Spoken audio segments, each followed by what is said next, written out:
Chapter 451, Frozen Battles and Fiery Tempers. After a while, the Necromancer King nodded in seriousness. "All right, I accept your alliance, the assistance, and the conditions that followed through. However, the heads of the Shang dynasty ruler and his kids are mine." Deal. Soon, both of them disappeared from there. After a while, the Necromancer King's entire undead army also disappeared from the forest at the same time. Meanwhile, at Fujian Island, early in the morning, Shang Jiao was seen intensely sparring against a white tiger, which has shrunk to her size for the moment. She raised the exquisite staff adorned with several crystals on its head and spoke out the long incantation. "Oh, the goddess of snow and ice, Tingliu, I crave thou to bless me the strength to unleash the serpent of ice and vanquish the enemies from my sight." The tip of the semi-divine staff glowed for a second before conjuring a giant ice serpent. She rode on top of the serpent as she flew toward her opponent. Beihu, White Tiger, stretched her head a bit forward and opened her mouth widely. When the ice serpent and Shang Jiao neared it, the White Tiger let out a powerful roar, releasing a sonic attack. 1 kilometer away, Shang Xiang was sleeping in his bed and he sprung up in alert and fell down. Meanwhile, the sonic wave blew away the ice serpent and Shang Jiao alike. Xuanwu, the black tortoise, which was keeping an eye on her, couldn't help but sigh and closed its eyes for a couple of seconds. When it opened the eyes, they were glowing while a bruised Shang Jiao also was enveloped by a golden aura of light. Her ether energy was recovered and she was healed in an instant. Getting up, the princess puffed her cheeks and complained, "You told me you won't use any skills. You cheated me, Beihu." The White Tiger answered in its usual deep voice, "Although it is a female, it is just a manipulation of sound, not an inherent skill, Shang Jiao. Anyways, the morning spar is over. Go and eat up. King Long Azure Dragon will be your next training partner." That guy with a fiery temper, we don't get along." Shang Jiao shivered for a moment. "Well, you can't expect to get along with fire beasts," commented the White Tiger in response. "All right," Shang Jiao let out a deep sigh as she turned around and walked away. Royal Palace, Eastern Sun Kingdom. "No, you won't go." "Yes, I will." "I said you won't. It is too dangerous." "Oh yeah, I will house arrest you if I have to, Sister Zan Rong." "Marina Zan, that's my name, little king, and I would like to see you try. You cannot keep me under surveillance 24/7. The moment I see the chance, I will go there. Then, Lan Jiang will seal your remaining cultivation too. We have strict instructions from Mr. Lu." "Who the heck is Lu Zhen to decide what I want to do? I'm grateful for his help in unlocking my memories, but he can't control my life. Moreover, I don't belong here, so let me go." Zan Rong and Aoyang Zhen argued with each other, as the former wants to visit the ruins of combat, where she was found by Aoyang Zhen's grandfather.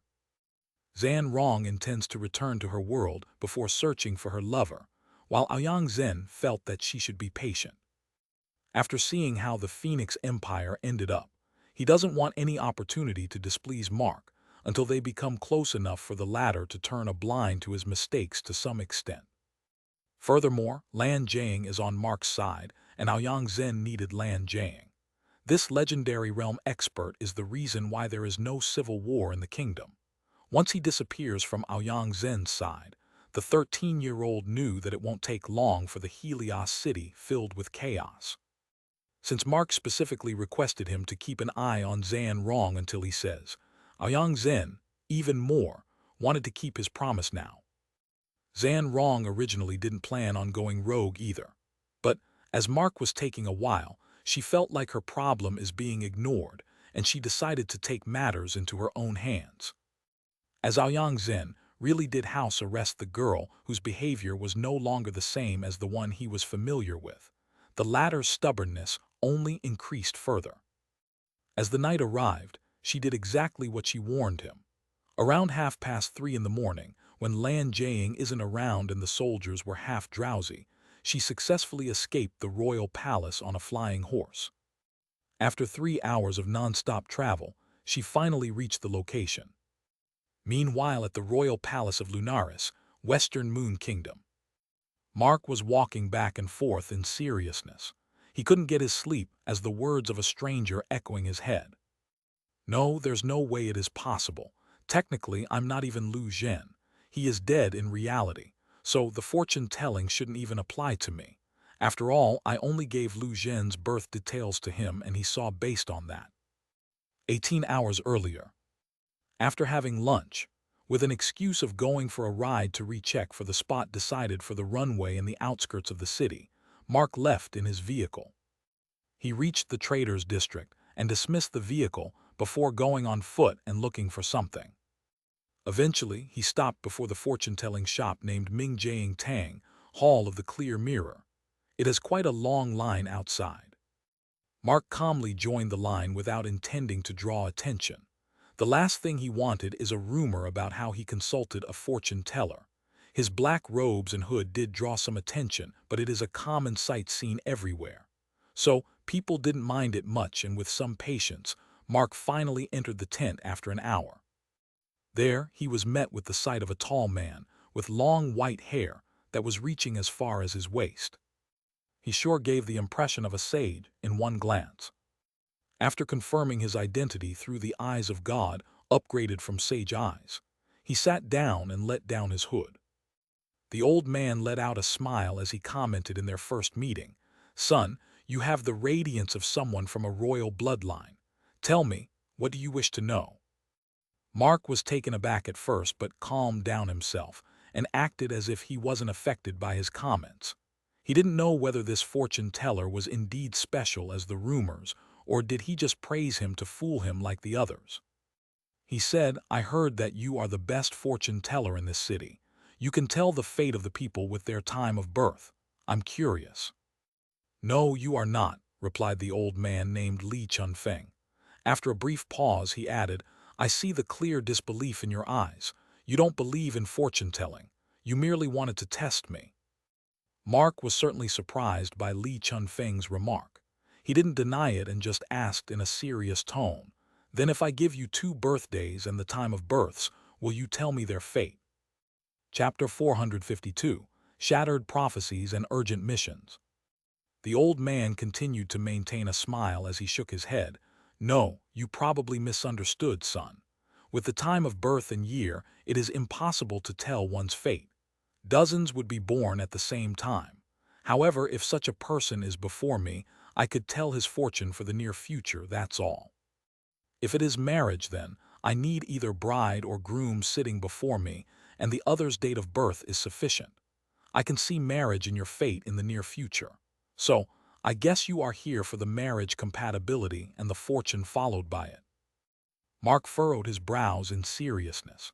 He couldn't just understand how this old man, who isn't even a spirit warrior, telling him such things. He convinced himself that this guy probably knew his identity, as it has been a couple of weeks since he arrived in this city. Since Shen Ling recommended this guy's name, it is quite possible that he heard of the matter and just fooling him now.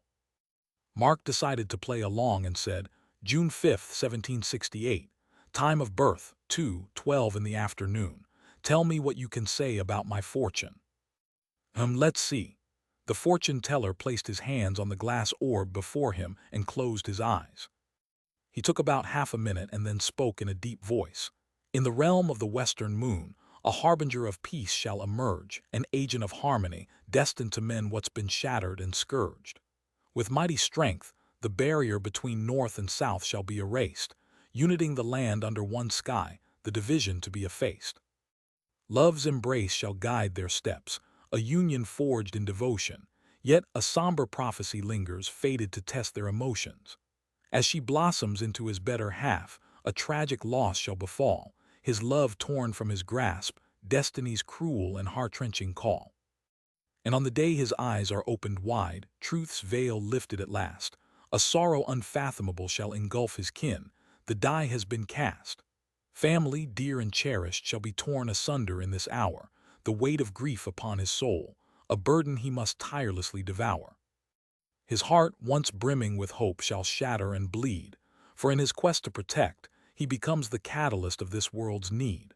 A dichotomy of hero and villain he shall embody, intertwined through anguish and sacrifice, his actions shall reshape humankind.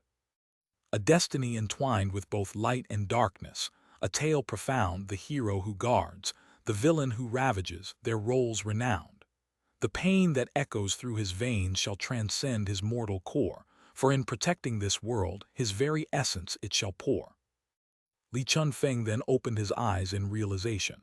His voice started shaking with fear in his eyes as he continued. Thus, the divination foretells a grand tragedy's impending blight, a path strewn with heartache, his love, his family, consumed by the night. A protagonist entangled in a cosmic struggle, his soul torn apart, a testament to the complexities of destiny's web, etched on his fateful heart. A deep frown appeared on Mark's face as he rests his elbows on the table.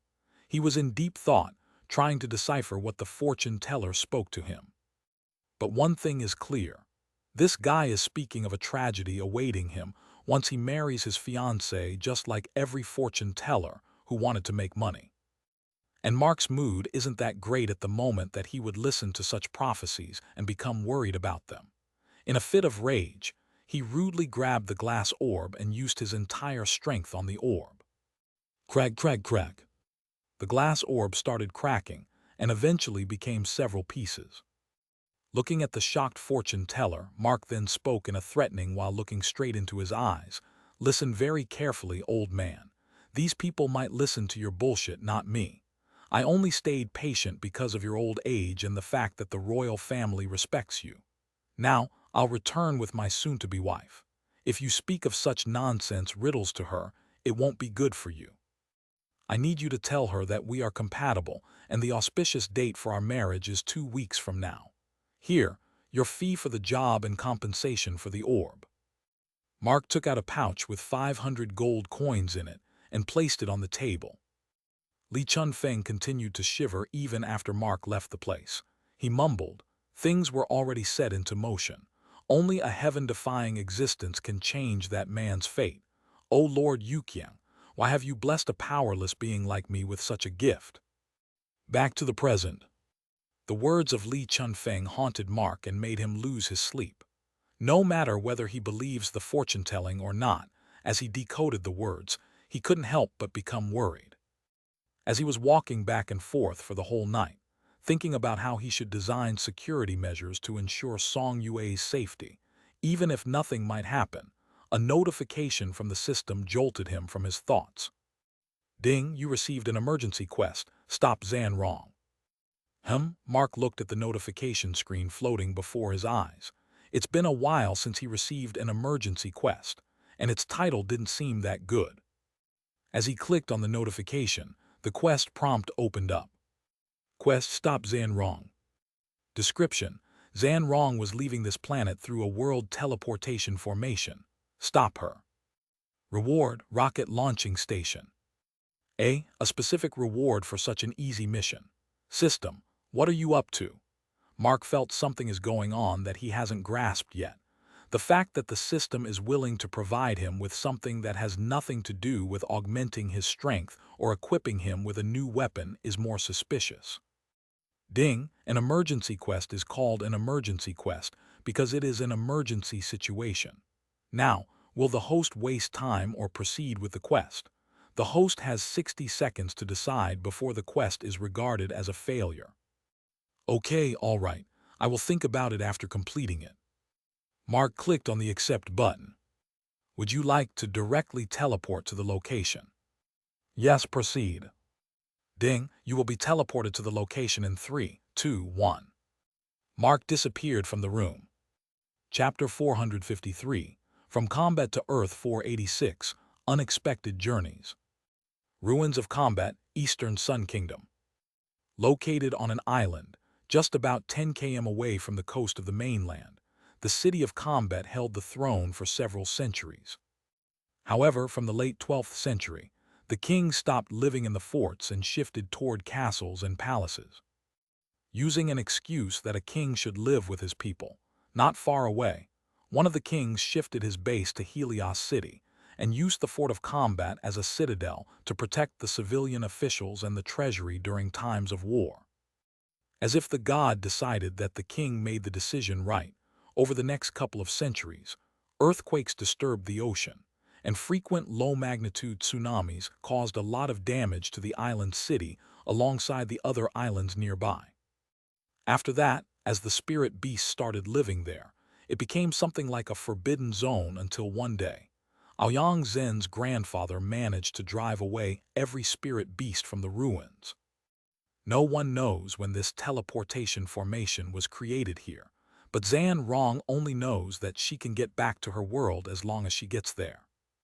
Luckily for her, the teleportation formation is still active. The moment she stepped on it, the runes were glowing one after another. She stood straight as she was waiting for the process to complete. Just wait, Alan. Once I return home, I will contact the High Elves to remove this curse upon me and return to my peak. Even if I have to search the ends of the universe, I will. A figure suddenly appeared before her, scaring the hell out of her. She attacked him in reflex. Catching her fist using his own reflexes, Mark spoke in a casual manner. "Whoa, easy there, Marina, it's me." "How did you?" Zhan Rong's eyes widened and she took a step back in surprise.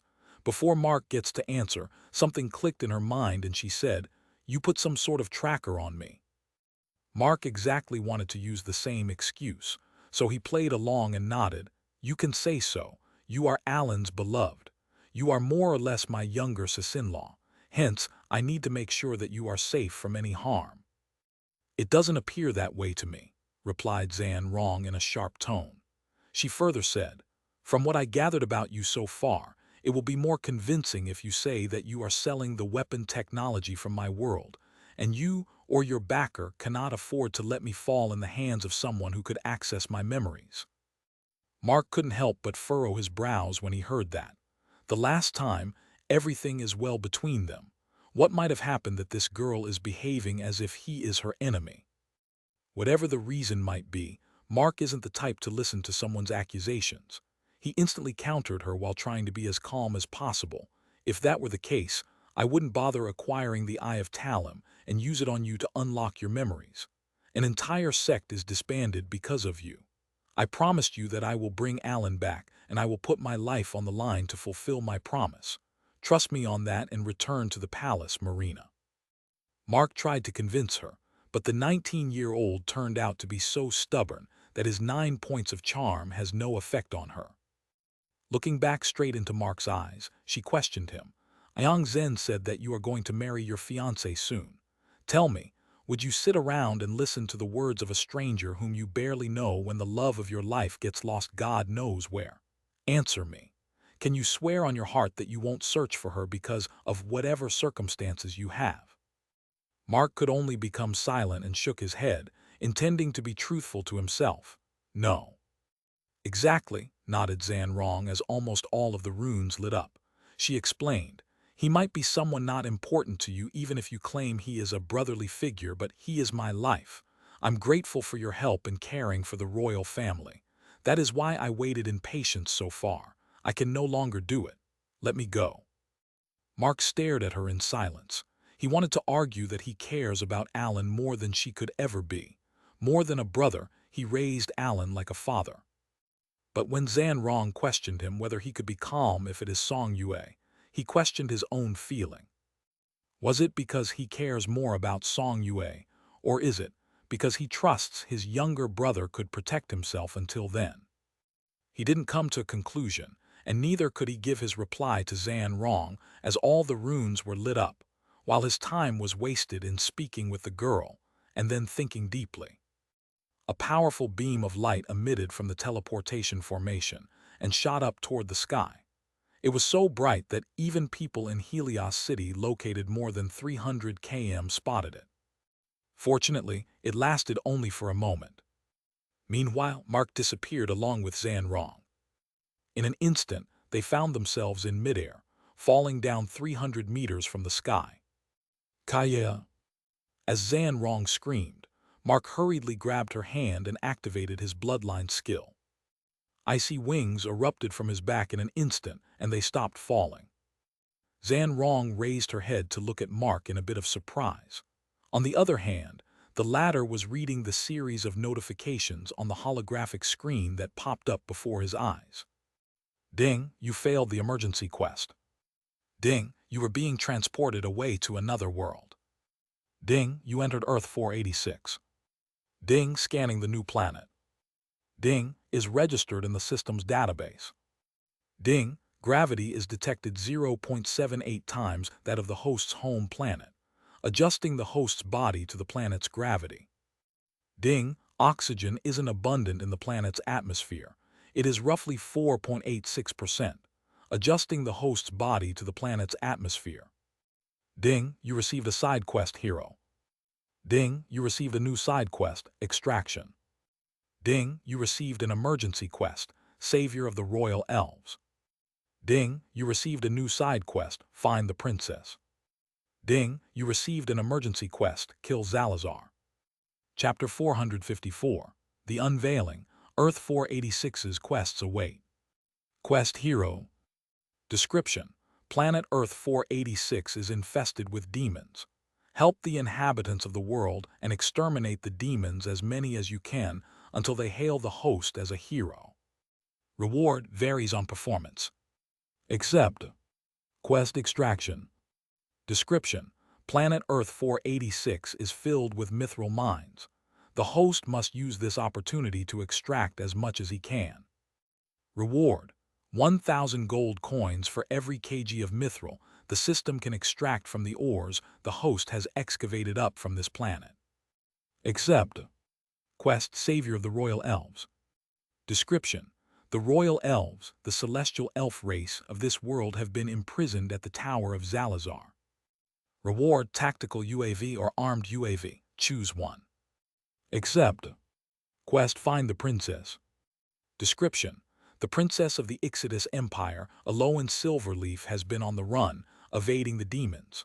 Find her and become her knight, bringing the celestial elves back to ruling. Reward: Rank 7 Android. Accept. Quest Kill Zalazar. Description: Zalazar is a demon king who was born out of the deaths from the wars that occurred across time on this planet. As a peak-stage Immortal realm spirit warrior, he turned out to be more powerful than any other elven warrior on this planet and has caused chaos ever since he was released. Kill him and save this world.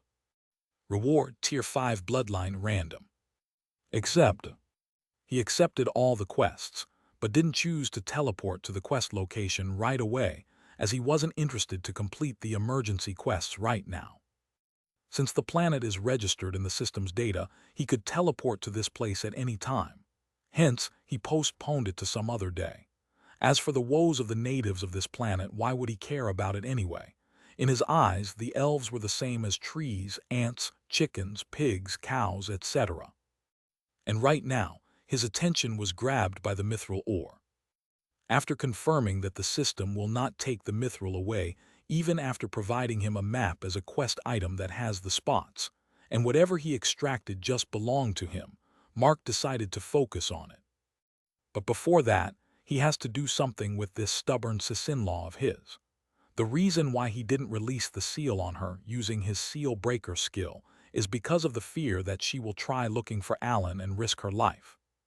And seeing her right now, Mark was now happy with his past decision. Flapping his wings, he slowly flew in random directions and landed on the grassland. As Zan Rong stepped onto the ground, she thanked him for the help but didn't continue conversing with him any further regarding their previous argument as she walked forward. "Follow me." Mark grabbed her arm and stopped her. "Wait, where are you going? At least explain what happened just now. Aren't we supposed to arrive at the teleportation formation?" Zan Rong tried to shake off his grip as she answered with a look of annoyance on her face. "How would I know what happened? It's not like I'm a high elf priestess that knows everything, and neither do I owe you any explanation. You are the one who followed me to this place. All I can tell you is that the inhabitants here are not that particularly fond of strangers, and you need to be careful. Our destination is Sasa Alanar. Once we reach there, I will arrange your return, all right?" "Well, we can go by flying," replied Mark. Zan Rong rejected his suggestion. "No, we can't. There are troublesome beasts roaming in the sky. It's too risky, even more so if we are together." "Do you question my strength?" Mark furrowed his brows, feeling she has been rude to him without any fear as he was giving lenience to her. But then again, Zan Rong only has limited information about Mark. In her eyes, he is just a weapon seller who depends on an expert named Wu Weibao and some mysterious fellow who supplies the weapons from her planet to him. It was the first time she learned that he could fly a moment ago. However, it wasn't a passive flying skill like the Supreme Realm experts have. He had wings. Hence, Zan Rong never thought that Mark was strong enough, and she even thought he might need her protection now that he doesn't have his Wu Weibao or Alan or the Manticore beside him. But how would Mark know that the girl didn't know completely about him? He expressed his displeasure right away, and before she reacted to it, he put pressure on her for the sake of protecting his own dignity. The gravitational force erupted from him, creating a gravity dome in over a km range. Zan Rong was hit with the pressure and she fell onto her knees. Looking down at her, Mark let out a smile as he said, "I'm a short-tempered egoist, so just because I'm nice, don't take my patience for granted, all right." Zan Rong gritted her teeth in anger. Her impression of Mark only worsened further. She was surprised that Mark turned out to be stronger, but that doesn't mean she thinks she is weak. Rather than submitting to his strength, she responded with a shout, "You are strong, all right, but you can only do this because of the seal on my cultivation. Don't overestimate yourself, Lu Zhen." Mark felt irked by her behavior, and he decided to teach her a lesson, believing that it is for her sake when it is just because his ego was hurt. That's all. He scrolled up in the skill section and clicked on another skill. Activate Seal Breaker. Mysterious symbols appeared on his palm before they joined together in a circle. Mark pushed his hand forth toward her forehead. Zan Rong's eyes widened. For a second she thought this fellow is trying to kill her. But then, in the next second, she felt the wake-up of ether particles that were in a dormant state until now.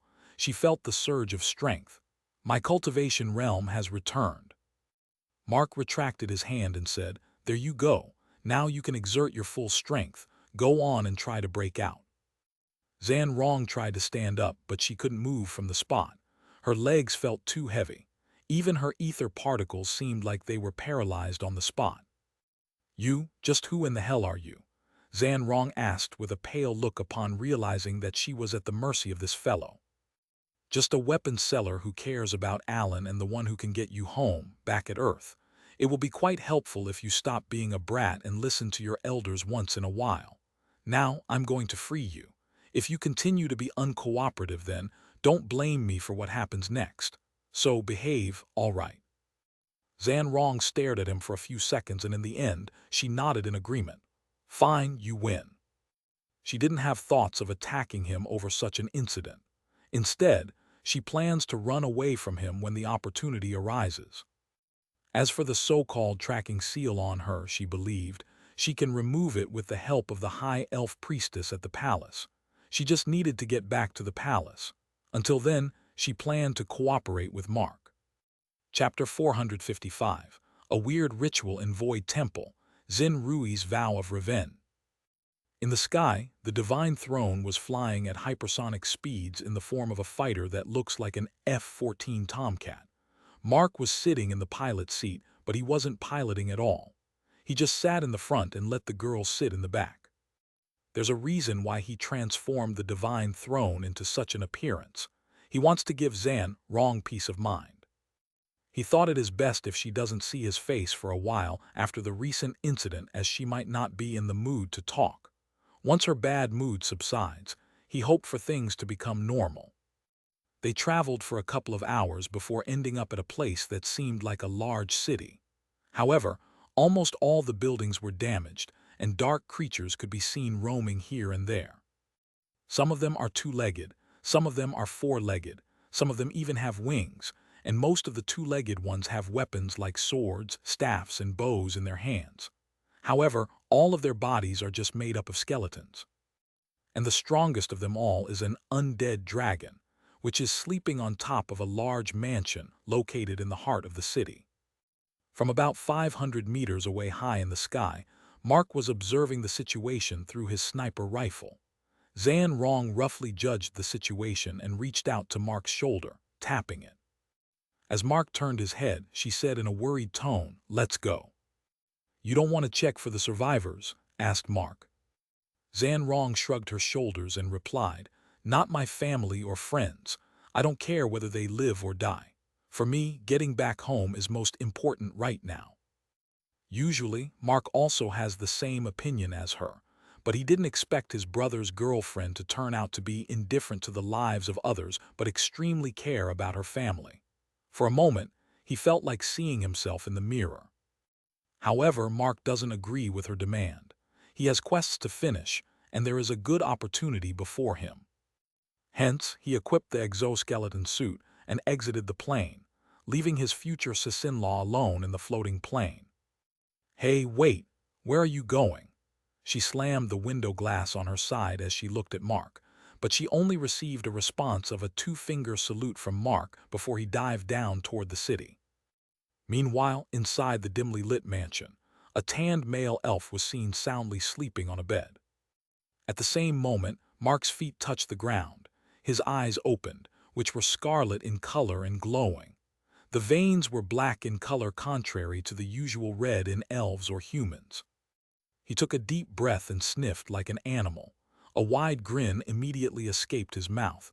"A strong prey, not an elf but another race. Regardless, I'm going to have a great feast." Boom, boom, boom. The sounds of explosions were heard continuously far away from the distance, and they were getting louder each second. The elf sprung up from the bed, get out of the room, run downstairs to the exit to see what was happening outside. He went outside and blew out a whistle. The undead dragon landed before him, and the elf mounted on top of it. As it flapped its wings and slowly rose 100 meters high into the air, the elf saw the scene of dozens of metallic puppets armed with unique weapons destroying everything in the city. And there's someone floating in the sky with a weapon placed under his armpits. What the? Meanwhile, back on Earth 43. Void Temple, Dragon Empire. In the northernmost region of the most powerful empire in the world lies the mountain range of Huangdi, where the temperatures are usually below 10 degrees Celsius even in the hottest summer. The place is home to several lakes, mountains, spirit beasts, and even high-ranking dungeons. But the most famous of them all is the Void Peak, a mountain known to be the tallest mountain with more than 9,800-meter altitude. Still, one could see houses all over the mountain as they trekked to the top. An ancient temple is sitting on the top of the mountain, looking over the world like a king on the throne. Ascending the stone staircase, dragon guardians, adorned in gold and gemstones, lead to colossal doors unveiling a resplendent interior. Within, vibrant tapestries depict celestial beings, while ethereal murals merge landscapes with celestial realms. The sanctum houses a statue of a dragon, which is glossy black in color. However, it doesn't mean it is a black dragon. It is called a void dragon, a deity known as the dragon god. The entire statue is made of adamantium and other myriad materials. This mere 20 FT statue weighs like 1 million tons. No one knows who created it, but according to the history, someone who trekked the mountain some unknown time ago and found the statue sitting on the top of the mountain. The temple was then built around it. When one would hear such a description, one would assume that this place is something like a holy site. However, the reality is vastly different from the imagination of a commoner who never gets to visit it. In the sanctum, right where the statue of an ancient deity is present, a couple was having sex in their naked states while several old men and women in their long robes were staring at them in silence. There was a large circle around the couple with mystical symbols inscribed here and there. This was going on for more than 3 hours already, and neither of them was willing to finish it. If one would look at their facial expressions, it's clear that lust has disappeared long ago and they were no longer enjoying. Instead, each of them looked quite fierce, and they were trying their best to be in a dominant position. Meanwhile, the elders stayed in their spots like statues. No one has any sort of expression on their face. They were completely calm. Suddenly, the woman's movements became faster as she took the dominant position on the top, and her fingers are ravaging his ashel while forcefully blocking his legs that are spread apart. The man tried to get up, but he was pressed down very hard. Arg! The man let out a loud scream as he ejaculated the semen into her womb. The moment he did, panic appeared on his face and there was a smile on the woman. Wait! He was about to say something, but the mystical symbols lit up around them, and both of them were enveloped by threads of energy. No, wait, please no. The man started begging, but the ritual can no longer be stopped. Very soon, his entire body disintegrated into thousands of thin, light needles before flowing into her body. Ah! The lady screamed in pain as each needle pierced her body before merging with her ether particles. She continuously screamed for the next couple of minutes, and the tears were flowing down her cheek like a river, but the pain only magnified over time. Finally, the last needle merged with her ether particles, and her pain subsided, and she collapsed onto the ground. An elder with supreme realm cultivation then walked forward and stopped before her. As she raised her head with dried-up tears, he spoke with indifference. Good job, Zhen Rui. You managed to hold out well and make the breakthrough to the legendary realm. Using my authority as one of the grand elders of Void Temple, I hereby grant you the status of elder. Welcome, Elder Zhen. The rest of the elders spoke out in unison while bowing slightly as a formality. The woman with beautiful emerald eyes let out a forced smile and cupped her fists with a bow. Thank you, Master. Now go and dress up, said the Grand Elder as he turned around to walk away. Zhen Rui walked toward the group in silence. They gave her the way. As she went past them, her facial expression changed and she grit her teeth with clear hatred in her eyes. The legendary realm. I'm now powerful enough to seek justice for my family, but I'm not strong enough to have my revenge. I need one more breakthrough. Once I step into the nine-circle realm, the Dragon Empire will burn. The princes will die one after another without knowing why or how. I will force the emperor to kneel before my father's tomb and apologize for his mistake. Until then, I need to keep this rage in myself. Chapter 456. Battle with the Demonic Elf. Exodus Empire. As Mark's robotic army gets busy massacring every undead creature on the ground, he went on in a starring contest against the corrupted elf and his undead dragon. Or at least, that's what it appeared in Zan Rong's view. The elf was trying to gauge Mark's strength, but he couldn't sense anything. Obviously, Mark cannot be immortal when he was seen flying even with wearing some kind of armor. Hence, the elf was sure that it is a formidable foe, and this excited him instead of getting him worried. Meanwhile, Mark was reading all the information displayed on the floating holographic screen in front of his eyes.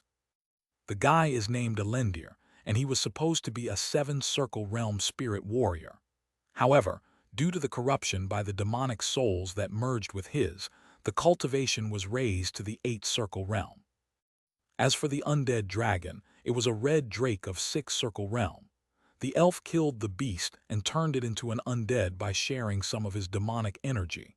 It lost its skin and organs in the process, but had its strength rise to the next realm. A purple-colored sphere was seen behind its ribcage, and one could only kill it by destroying this energy sphere. Until then, the undead kept on coming back to its previous state, no matter how many times it gets destroyed. Mark, however, wasn't that concerned about it or its master. Since he's more like an undead elf, he felt like he doesn't need to hold back or anything. Not to mention, without making any sacrifices, killing the people and absorbing their souls, he cannot summon the demon either. Hence, Mark decided to go with a big attack. Shifting the staff of blessing to his left hand, Mark then stretched his right hand forward and conjured a spear made of ice. His hand could feel nothing, but the elf could sense how cold the ice in his opponent's hand is. He summoned a low-quality, semi-divine bow, diamond grade, and conjured the arrow made of dark energy, not intending to just check out his power anymore. He quickly fired it before Mark get to release the ice spear. The latter saw it, but instead of dodging or making any counterattack, he tightly grabbed the spear and flew forward, taking the elf by surprise. The arrow made of dark energy reached Mark and struck his chest. However, it didn't pierce the suit and just bounced off after its tip was broken into pieces. The elf's face hardened, and he ordered the undead dragon to attack while he closed his eyes and started conjuring another energy arrow, which has higher deposits of dark energy. Meanwhile, the undead dragon opened its mouth and breathes out a noxious, dense cloud, covering a large area like a thick fog. Mark, however, didn't face any problem due to the suit's enhanced vision, and he continued to fly straight into that cloud, keeping his confidence in high resistance points. Once he entered the cloud, the toxic gases in the surroundings entered his body through his nose and attacked his insides. Mark didn't feel anything and didn't think too much about the cloud for the next few seconds until he received a sudden notification from the system. Ding, you received a debuff. Resistance activated. Your life force is being drained by 1 day per every second. What the? Mark quickly changed his path as soon as he saw the notification on the holographic screen floating before him when he was about halfway to exiting the cloud. He quickly changed his path and flew higher, escaping the cloud. Ding, estimated time until all the gas disappears, 28 seconds. Damn it, Mark gritted his teeth in anger. His arms bulged and his veins popped up under the suit as he tightly grabbed the spear even more. Criticizing himself for underestimating a weakling, he threw the ice spear. The ice spear cut through the noxious cloud like lightning and made its way toward the elven warrior, who was almost at the end of completing the skill. The undead dragon let out a breath of dark energy to counterattack the spear, but the ice spear was unstoppable. Within a couple of seconds, the ice spear struck the undead beast's head and froze it just as the elf finished conjuring the arrow. As the undead dragon was frozen in ice and started falling toward the ground, the elf leaped high from its back and aimed at Mark. The arrow appeared to be far more powerful than the past one. The energy was quite dense and corrosive. Ding, incoming attack. The undead energy is highly corrosive to the extent of melting down the suit as long as it was given enough time. Mark didn't get the time to read everything, but thankfully, he was filled with so much anger that he decided not to give any opportunity for his energy to attack. The moment he released the ice spear, Mark already opened the skills window and went on to click another skill. Gravity Dome 200G activate. Upon unleashing the Gravity Dome, every creature in his 1,000-meter range, apart from his robot soldiers that are augmented by the Staff of Blessing, were found stuck onto the ground. The only thing that was resisting the effect is the divine throne that was in the form of an aircraft floating in the sky. The elf wasn't able to fire the arrow of death, as the external gravitational force pushed him to the ground and pressed him hard. Only then did Mark finally read the notification from the system, and sighed in a bit of relief that he made the right decision. He then proceeded to land on the ground and started walking toward the elf while his life force continued to slip away at a slow pace.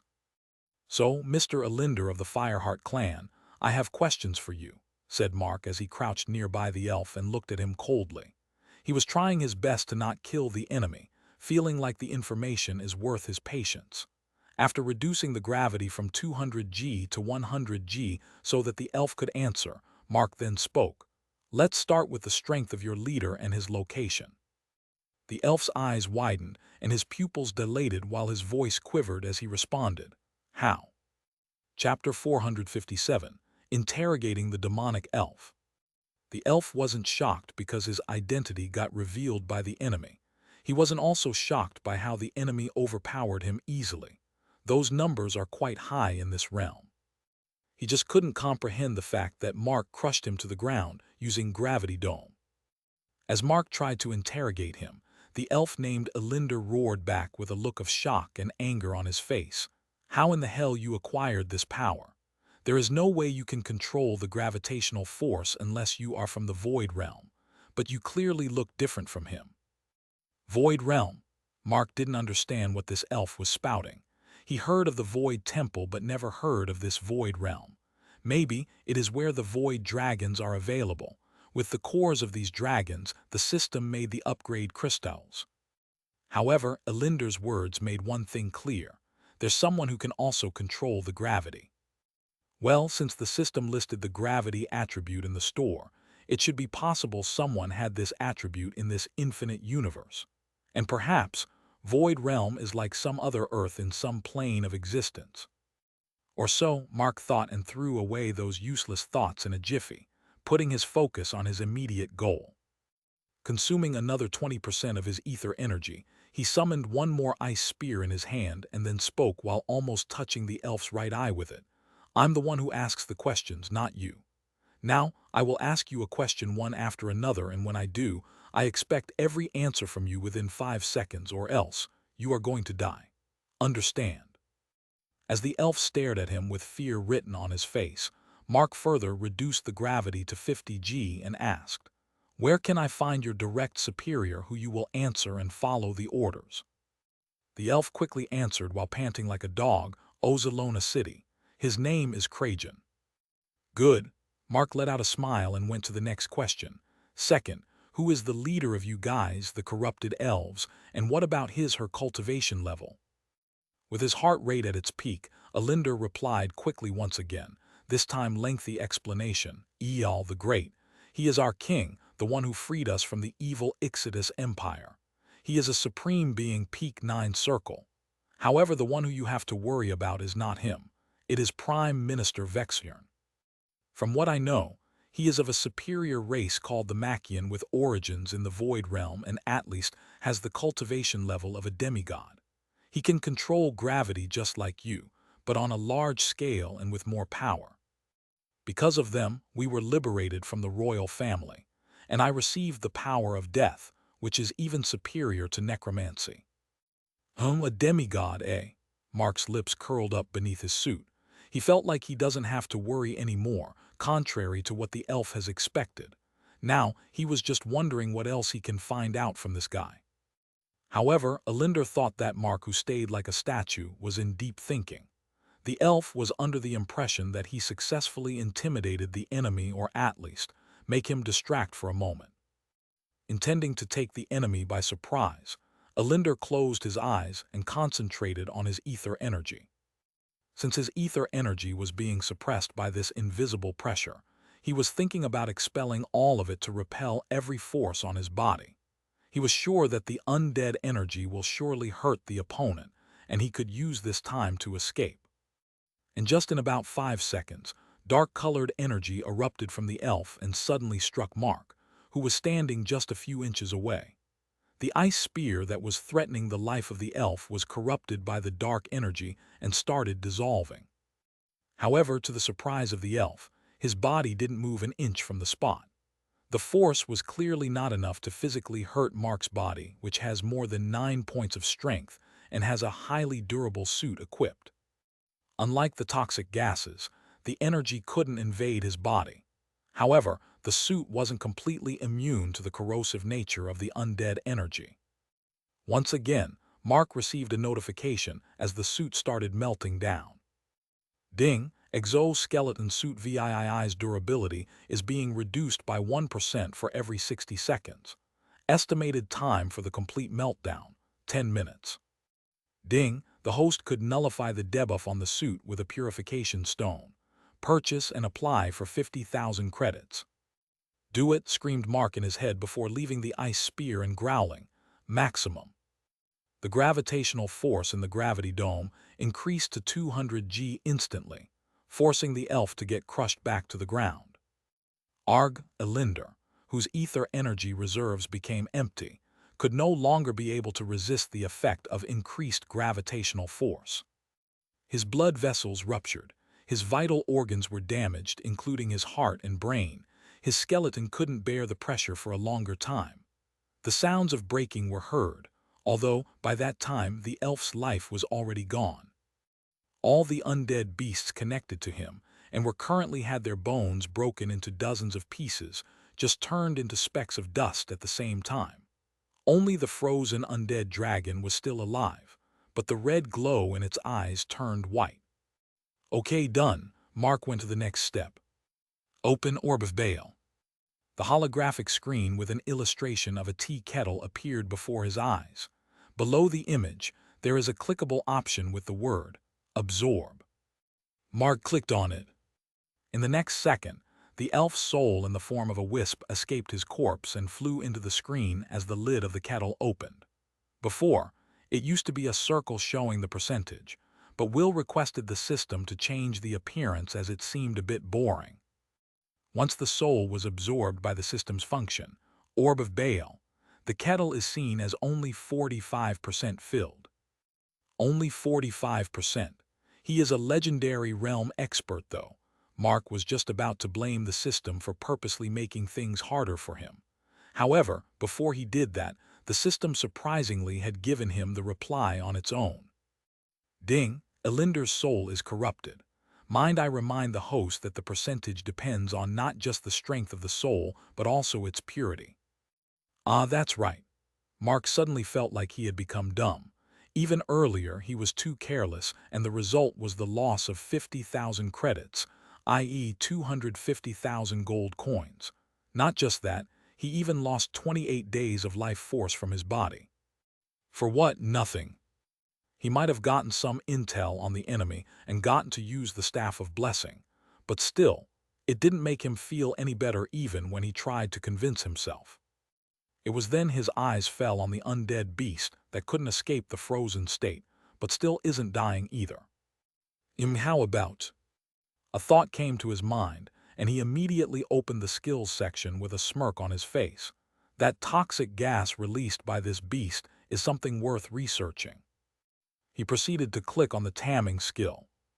Ding, proceed to lock onto the target.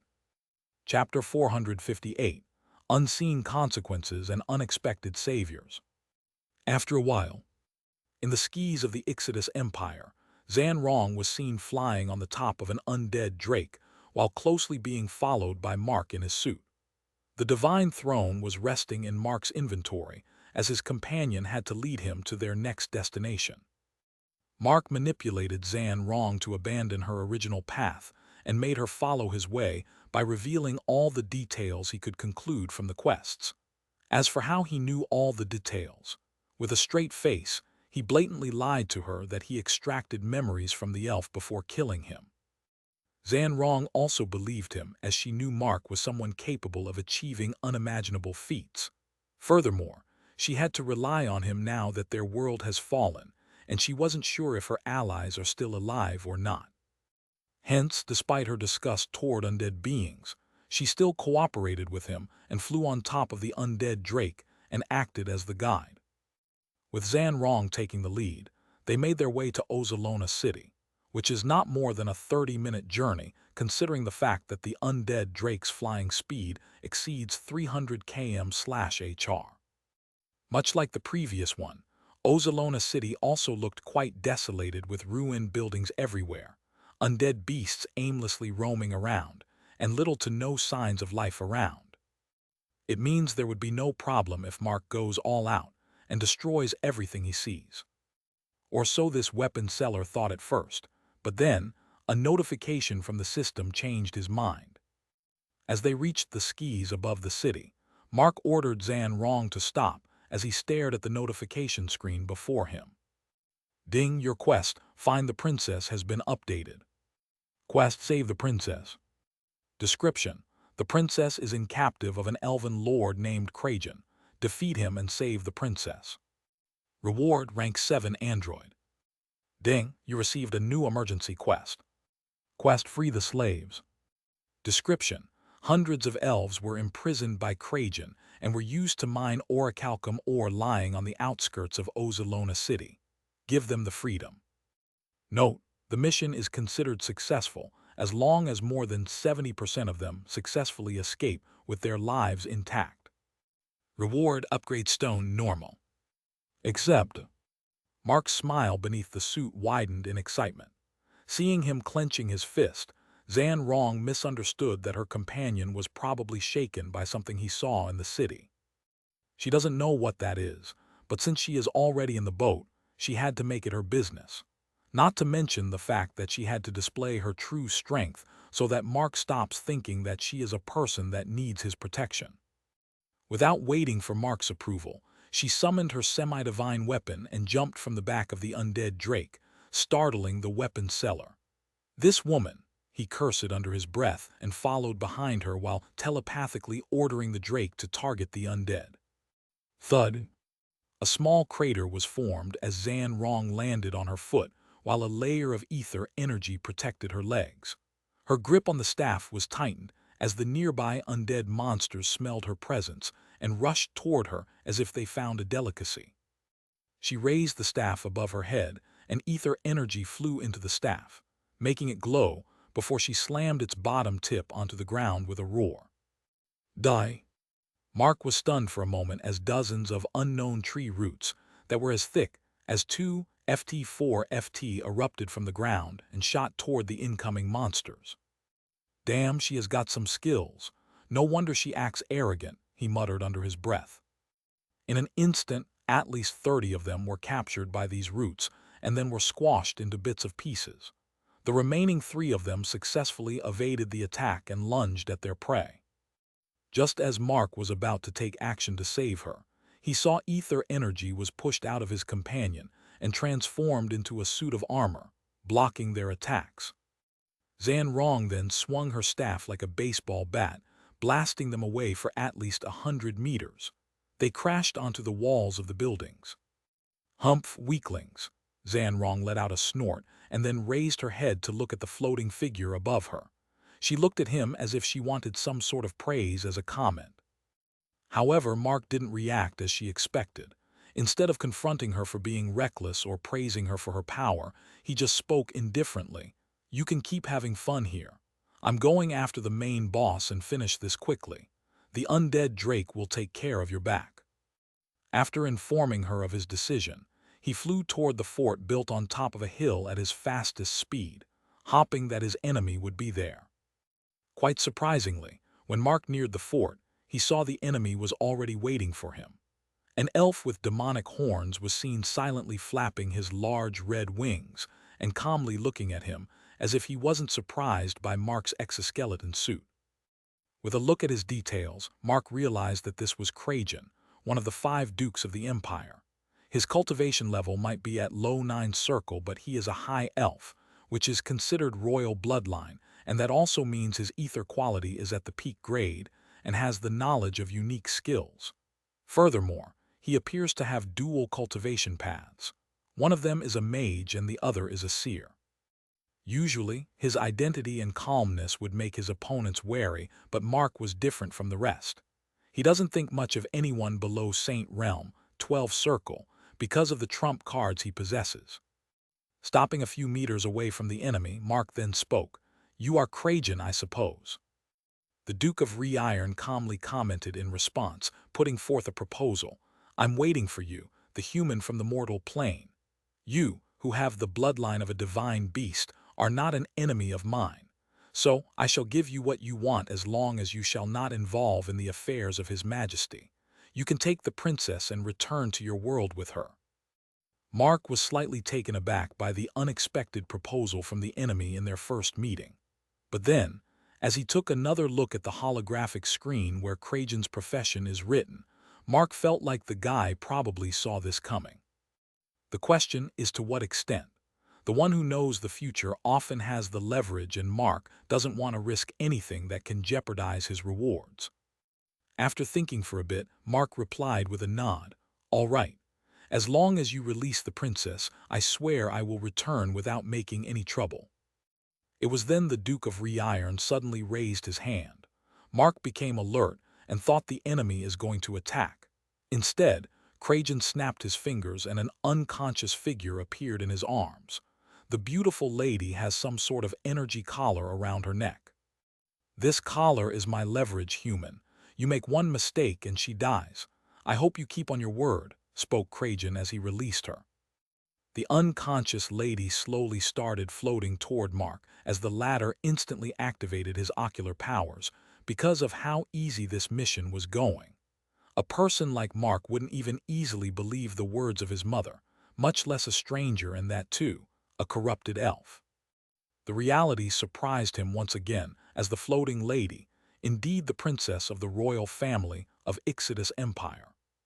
She didn't appear to be corrupted either, and her status showed that she is only unconscious, not afflicted with any curse. As for the collar, it wasn't even the skill. It is just an application of the control of ether energy. Nevertheless, Mark didn't let down his guard, remembering how his overconfidence cost him several days' worth of life force. Eventually, he grabbed the lady and turned his attention back to Krajan. The Duke of Reincarnation then said, "I hold up the end of my bargain.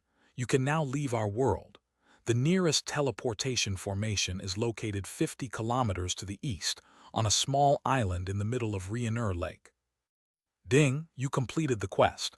The reward has been sent to the inventory."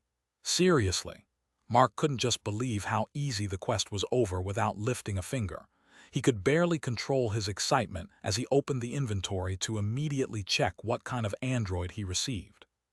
It was at that moment, all of a sudden, mysterious markings appeared on the energy collar over the lady's neck at once, and released a sealing technique onto Mark. Fucking. Mark was struck by a mysterious force and lost consciousness instantly. Ding, the divine power of a true god, peak 14 circle, invaded the host's body and mindscape. The system is going offline in 5 seconds to protect its secret. Ding, the host's cultivation is sealed by the foreign power. Ding, the host memories are locked to protect the secrets of the system.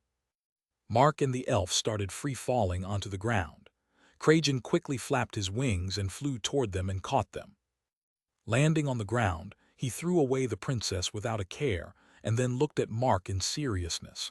"I wonder what kind of seal was that, and which god handed such power to his majesty?" "We too wonder the same, Mr. Krajan." Two unfamiliar voices were heard behind Krajan, taking him by surprise as he didn't sense their presence until now. When he did, he realized that both of them are in the same realm as himself. Just as he turned his head around in shock, his eyes witnessed the blurriness of a blade before it sliced his neck, separating his head from the rest of his body.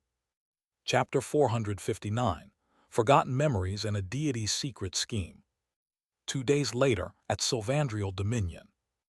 In a village hidden deep inside the largest forest of Earth 486, almost all elves above 15, regardless of their skin color, gender, and bloodline, were seen in armor as they roamed around. Created by Sylvandria, the former high priestess of the empire, this place is currently the only location on the planet with an elven population that is not corrupted. Zan Rong was greeting everyone on the way as she was carrying a basket full of veggies and fruits. She made it to one of the nicely built tree houses and entered the living room only to see 2 teenagers arguing with each other about a move in the game of chess they were playing. "Stop it, you two," shouted the woman as she walked toward them. After gaining their attention, she went on scolding them. "People could hear you two even from the ground. Behave your status, will ya? You are supreme beings, for God's sake." Sorry. Both of them apologized at the same time as they sat on their knees. Zan Rong stared at the mischievous brats for a few seconds and let out a sigh. "Forget it. James, go and wash the vegetables. Steve, you are in charge of cutting as usual." Yes, ma'am. Zan Rong's body shivered by their reply and she immediately spoke. "For the last time, stop calling me that way. I'm not old." "But you are older than us." Both of them spoke at the same time once again. Their expressions looked so innocent that Zan Rong's frustration increased even more. In the end, she sighed once again and told them to get onto it. As the 2 teenagers hurried to complete their tasks, Zan Rong went to the bedroom, where Mark was seen lying unconscious on a wooden cot. With a look of frustration clearly evident on her face, she sighed one more time as she sat on the chair beside the bed. "When will you wake up, Lu Zhen? You are not even in a coma, according to High Priestess. Unless you wake up and help those kids, they won't take me to the world where my Alan was stranded." And their extraordinary cultivation realm made it impossible for me to convince them otherwise. Sigh. Just as she was wondering whether she should forcefully wake him up by pouring water on his face, she heard a grunt escape from Mark all of a sudden. Zan Rong sprung up from the seat in surprise and looked at her companion. Mark's hands moved to grab his head before he slowly woke up like someone who drank heavily the previous night. As he shook his head a few times while grabbing his hair, Zan Rong patted his shoulder. Are you fine? Upon listening to a familiar voice, Mark stopped struggling with his headache and looked at the young lady. He appeared quite surprised. Mari, it's you, isn't it? Alan's friend.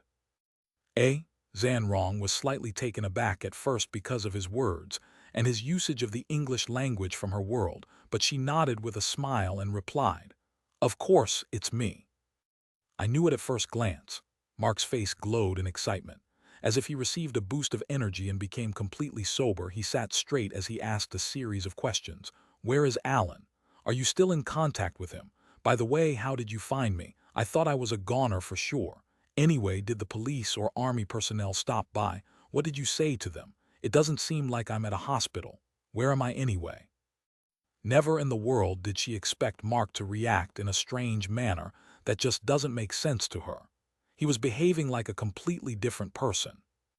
In shock, she couldn't help but stare at him with several thoughts popping up in her head. The thought of Mark becoming insane made her worried a bit. Hello, Miss Marina Zan. He snapped his fingers twice, getting her back to reality. She reacted with just one question. Wait a second, let me ask you something. What was the last thing you remembered? Mark grabbed his chin and fell into thoughts. Where was I? I blew up that secret R&D facility of that mafia king and escaped on a boat with my comrades only to get shot several bullets and fell into the ocean, isn't it? After that, everything is blank. His eyes then fell on the lady and continued with his thinking. Mari definitely looked older than I last met her, but for some reason, her appearance doesn't surprise me. Did we meet recently? But what happened to me? I was in a coma or something.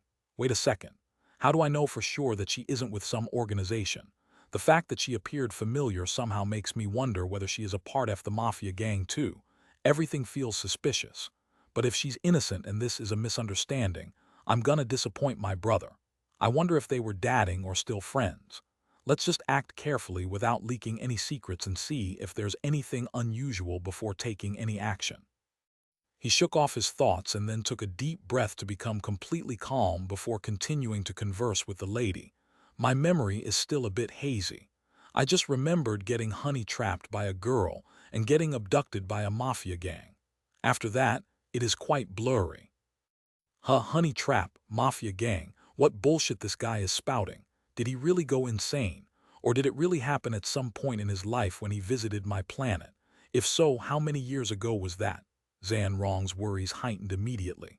She swallowed her saliva and asked another question. Let me ask you something. Do you happen to know a person named Song Yue?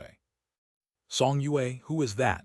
Mark blinked his eyes twice as he responded with confusion. Your friend or something? Zan Rong's face suddenly became pale when she heard his response. This time, she was sure that Mark lost his memories. Wait here, I'll return in a second.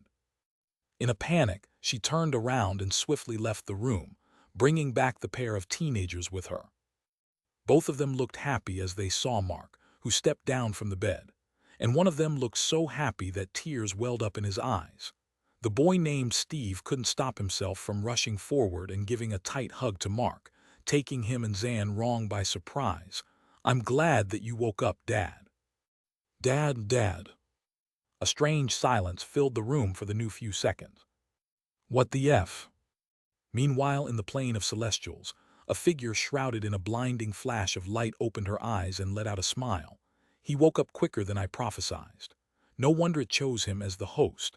Nevertheless, the orb of creation cannot escape, and neither can it hide for very long.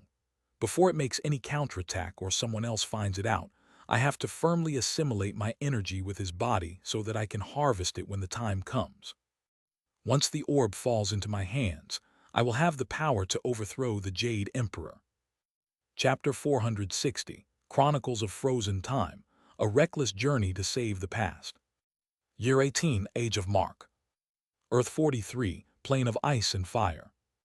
At the shores of a beautiful frozen lake in the wilderness, 6 teenagers were seen sitting together and having a chat or more like arguing with each other.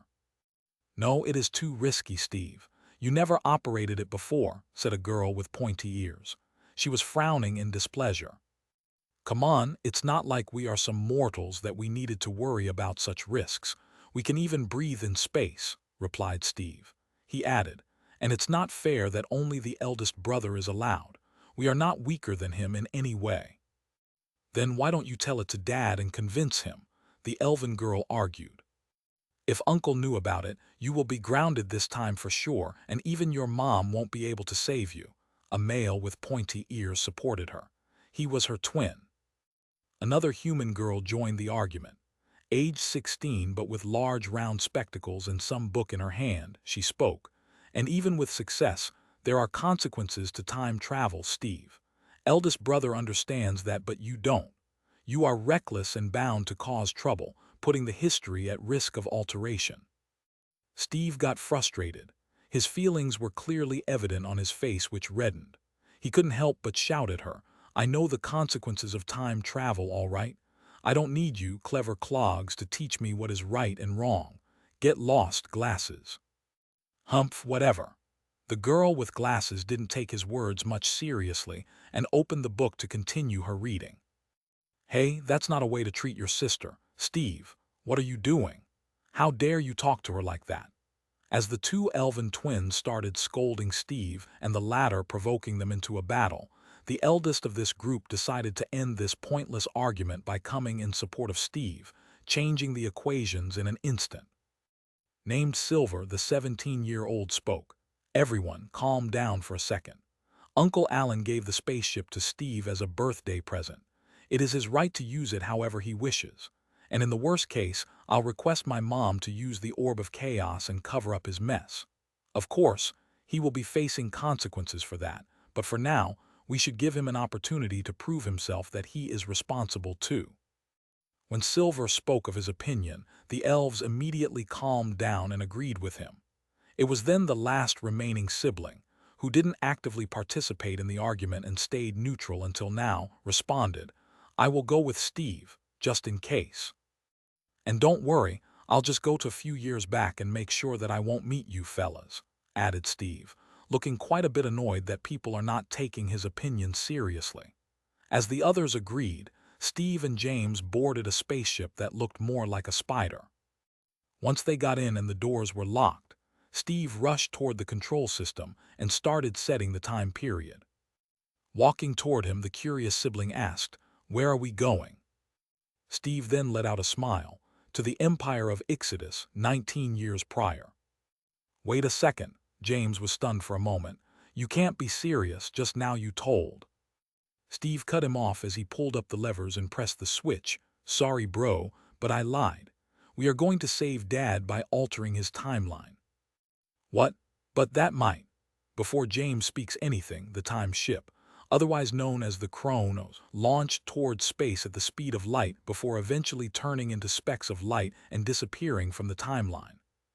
After an unknown time.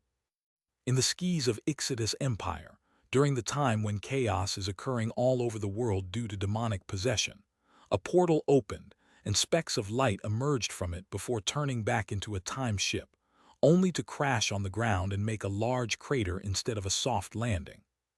"Ugh." Groaning in pain, both of them got out of the ship. "Fuck, you have really messed up this time, Steve," said James with a pale face. Seeing the dazed expression on his brother, who was staring at a holographic screen, which could be seen by anyone but not the contents written on it, he asked, "Where are we stranded anyways?" Steve answered, "The location is correct but not the timeline. We have landed 194 days before Dad visits this world." "Oh boy," James shook his head. Back to the present. At the tree house in Sylvandrial Dominion, Earth 486. "And that is how we ended up here," said the 14-year-old Steve, explaining the whole disbelief. Mark was the first to get out of his shock and spoke in English. "Let me get this story while leaving up some important details." A long silence filled the room as Mark and Zan, Rong stared at the teenagers in disbelief. Mark was the first to get out of his shock and spoke in English. "Let me get this straight. I died and reincarnated as Lu Zhen, a prince of the Shang dynasty in some fantasy world where people have superpowers from the comics.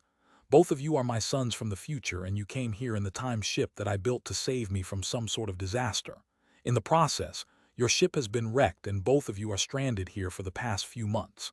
Now, you need me to repair the ship too, correct?" Steve and James nodded in unison. Mark became silent for a couple of seconds and then roared suddenly, "Don't both of you brats realize how absurd you sound? Let me talk to your superior. If he needs something from me, I will cooperate. There's no need to make me a mental patient. And I demand the antidote for this strange drug you guys put in my body right now."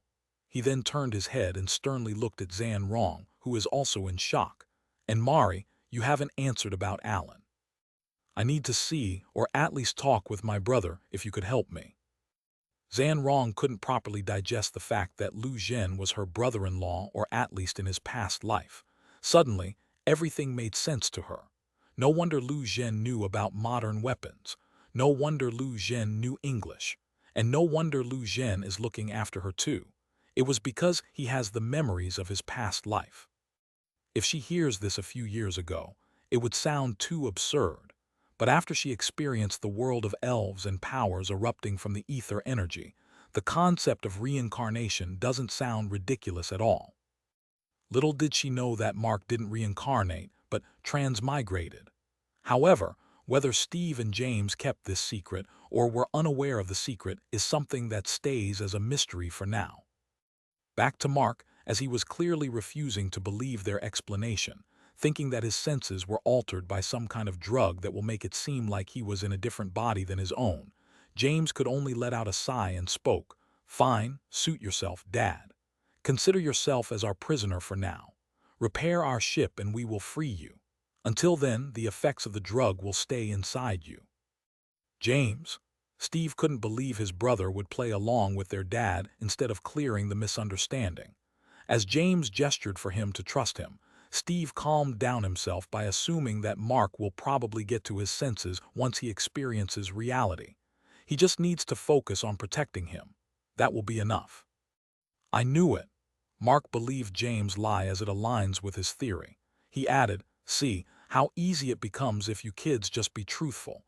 Anyway, I have a bit of experience in handling jet engine repairs. Take me to the vehicle and let me take a look at it first." Mark was obviously thinking about escape in his mind, but before making a plan, he would have to know the layout of the place he was in. He doesn't want to make the same mistake he did last time by resisting their orders from the start. This time, he decided to make them trust him. It was at that moment, the door at the front was knocked a couple of times before it was opened, and a voice of a female was heard. "Anyone home?" Chapter 461, Secrets and Speculations. After a while, "So, it's settled then. Tomorrow in the morning, you shall accompany me to meet the High Priestess and get your rightful reward," said the fallen princess of the Elven Empire in her elvish language as she was leaving the tree house. Her gaze was on Mark and she was beaming with a smile, indicating her emotion of happiness. Zan Rong translated it from word to word in English, as Mark couldn't understand the native language of Orlan for some reason. However, Mark was still under the belief that he was given a drug now that it was admitted by James and Steve. As a result, he didn't believe her even a little bit and only went with the flow, trying to be expected in the eyes of others. He agreed to the arrangement and sent her off with a wide smile. Once the beauty disappeared from his view, Mark's smile was wiped off his face, and he became all too serious as he returned to his room using an excuse of a headache. Sitting at the edge of the cot, he rested his elbows on his knees and went into deep thinking. This stupid play is getting out of line. Elves, seriously. Who do they think they want to fool around with? Is it possible that my whole senses were messed up, or were they cosplaying? But more than that, I need to figure out why they keep role-playing this idea of a fantasy world. That kid said that I need to repair their spaceship and I will be freed in return. How in the hell did he even think that I can do that? I'm a fucking weapons designer and my specialty lies in research, development, testing, and overseeing the production of firearms and missiles, not repairing aircraft. I think they must be after my knowledge of antimatter technology. After all, I'm the only one still alive from my team if what Richard said is true, before he shot the entire magazine in my chest. Perhaps what he was saying earlier was true. Nah, there's no such thing as a soul or reincarnation. Other than injecting some unknown drug, the only possible explanation is that they used some technology to transfer my memories into a new body, as I could be considered an asset for any country. Yeah, that can be possible, considering the fact that killing me would waste opportunities too. But then what about the elves? How could it be explained? If not cosplaying to fool me, then were they also humans like me whose memories were planted into biologically engineered bodies in a lab? Wait a second, isn't this kinda similar to that movie franchise Avatar? Well, other than this, I can't think of any other possibilities. As for them saying the truth, it is pure bullshit. Let's assume that everything that kid James said was true at first. I'm reincarnated into some Chinese-style world in some medieval period where people have superpowers and there are also monsters and dragons. Now, I traveled to the elf world to save them. I'm a hero who sacrificed myself to save the princess. I want to puke at that story. Then these two are my kids from the future. They came in the time machine I designed. This sounds quite exciting, but how could time travel be possible? For starters, you need to find a wormhole, which is still a theoretical concept. Even if they exist, you need to manipulate them while making sure to stabilize them so that they won't collapse. For that, you would need exotic matter with negative energy density so that it could counterattack the gravitational forces that would naturally suppress a wormhole. Even then, there is an energy requirement. It will be astronomical. Who knows, someone could crack this in 1,000 years, but in the 21st century, I don't think it can be possible. Not even for me.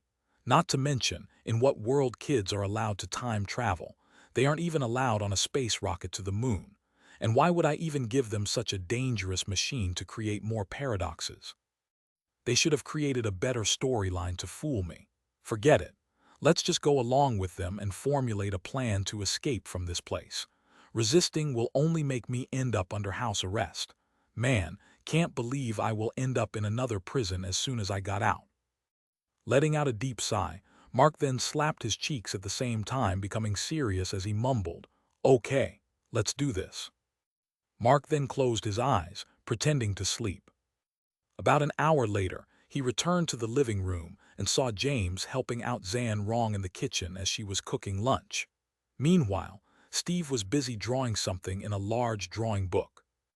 At first, Mark thought that he was drawing some pictures, but as he went closer, his eyes captured the design of a missile. More precisely, it was various parts of a missile drawn separately along with the description of materials composition and various calculations, etc. Mark's curiosity piqued a little bit and he walked toward him. Steve sensed his presence, but he continued to act like he doesn't care, following his brother's instructions. However, deeply inside, he grew more nervous about how Mark will react to his drawings. And surprisingly for him, Mark calmly stood behind and continued to observe for a few seconds before he spoke. "Steve, it doesn't work unless you would need a larger engine." "Larger?" Steve turned his head and raised it to look at Mark. The latter pointed his finger at specific calculations written on the paper. TWR, thrust-to-weight ratio, is too low. I believe the specific impulse value will be around 216 seconds. Clearly, not enough. Steve looked back at the calculations on the paper, and his face paled immediately upon realization. "You are right, Dad. I almost messed it up. Uncle Alan will chew me up if I would have submitted this." Phew. Uncle Alan. Mark stared at Steve for a couple of seconds in irritation. Seeing that the latter continues to roleplay as his son from the future, Mark suddenly thought of something and tried to trick the teenager by suddenly striking conversation about personal things.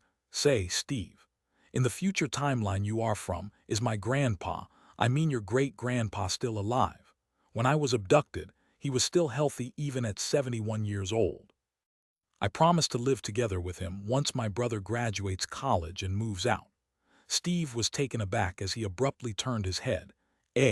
Your grandfather is alive. I thought your grandfather died in 1994 while working as a spy for the Serbs' rebel forces during the Croatian War of Independence. Did he fake his death?" "Hell, This time, it was Mark's turn to get shocked.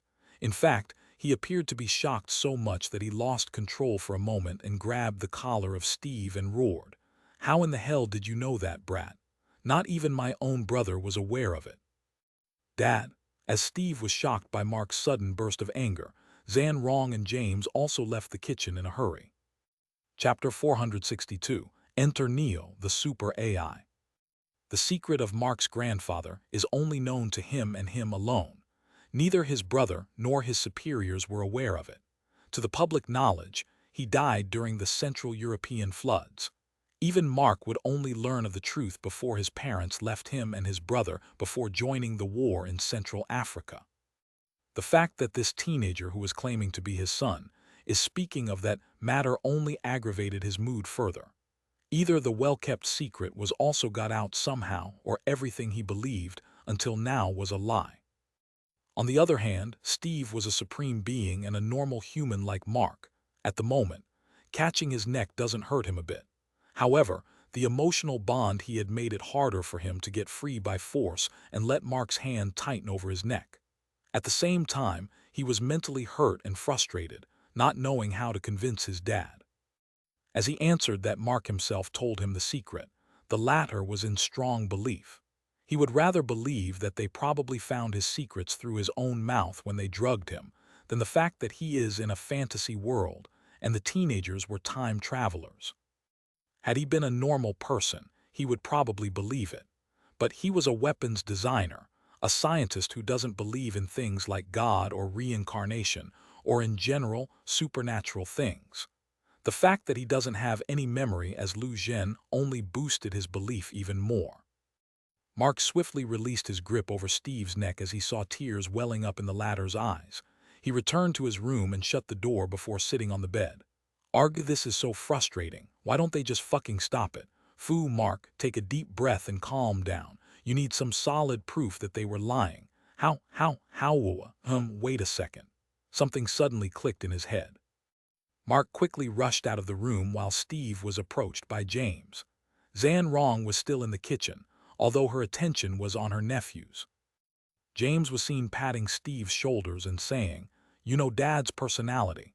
Once he is fixed on something, no matter what we say, he doesn't believe it and just keeps drawing conspiracy theories. The only way we can make him trust us is to help him retrieve his lost memories."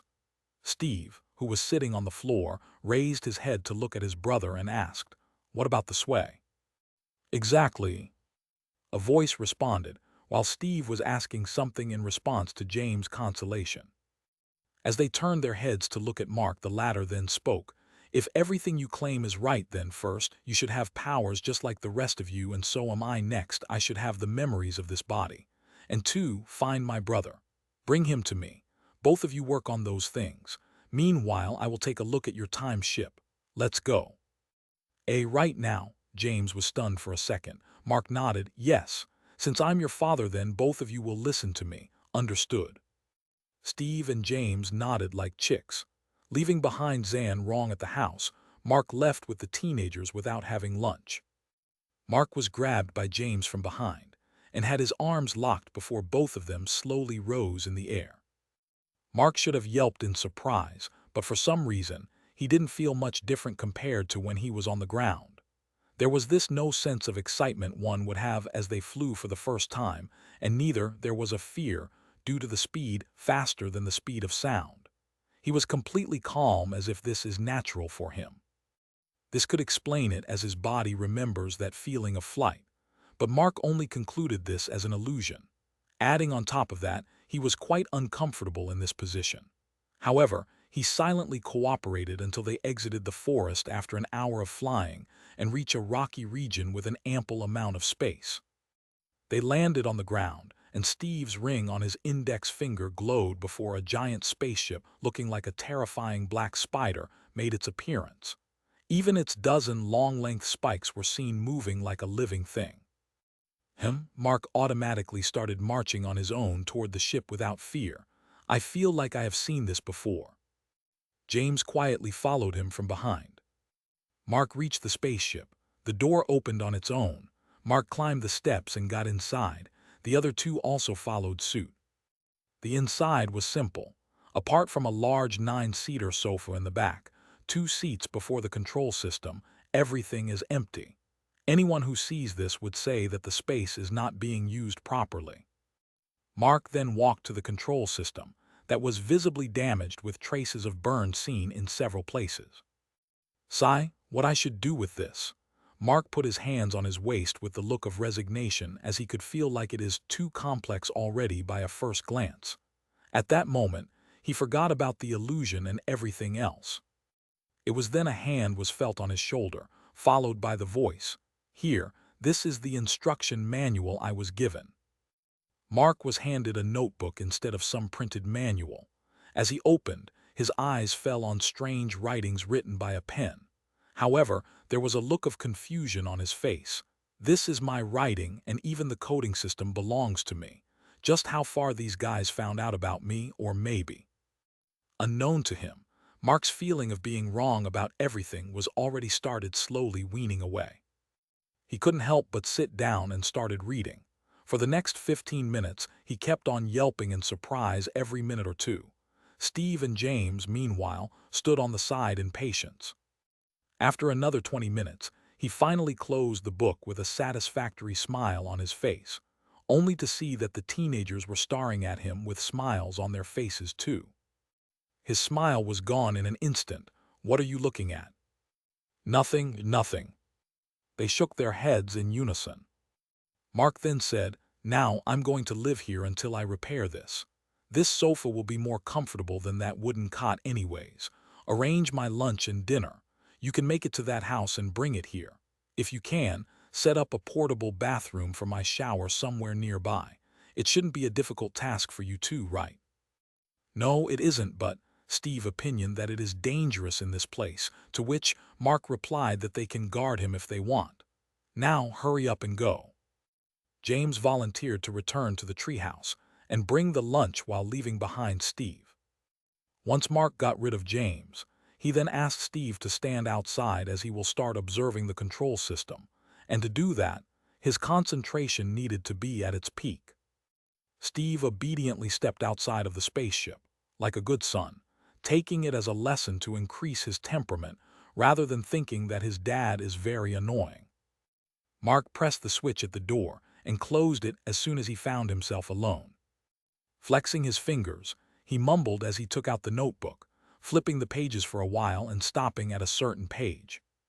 "I don't know if this is a prank or an illusion, or everything is just going inside my head. Whatever the case, it doesn't hurt trying." Mark went to the control system once again and bent down at the right corner. He caressed it here and there for a while before stopping and letting out a smile. "Here it is, the fail-safe switch. Let's see if this works out or whether I will become a fool." Mark pressed his palm against it. Like a button was pressed, it went down, and immediately something miracle occurred.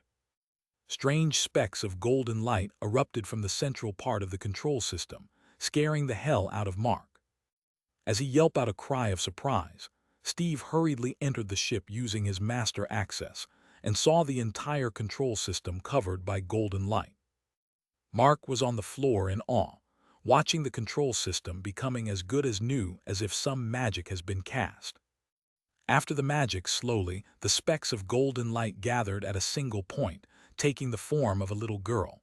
She looked at Mark and spoke in a robotic voice. "Welcome, Master. Neo is waiting for your orders." "What the fuck?" Steve opened his mouth widely in shock. Chapter 463. Mark falls unconscious. After a while. "So, you are saying that you are an advanced artificial intelligence created by me and was planted in some divine throne, and then had you transformed to this spaceship?" Mark now completely felt like he lost his senses this time. He put forth the same conditions as a test, trying to prove he hasn't gone insane. However, he didn't know that Neo has a surprise for him. The moment he asked whether she can prove that none of this is an illusion, Neo firmly nodded as she replied, "Certainly, Master." Snap.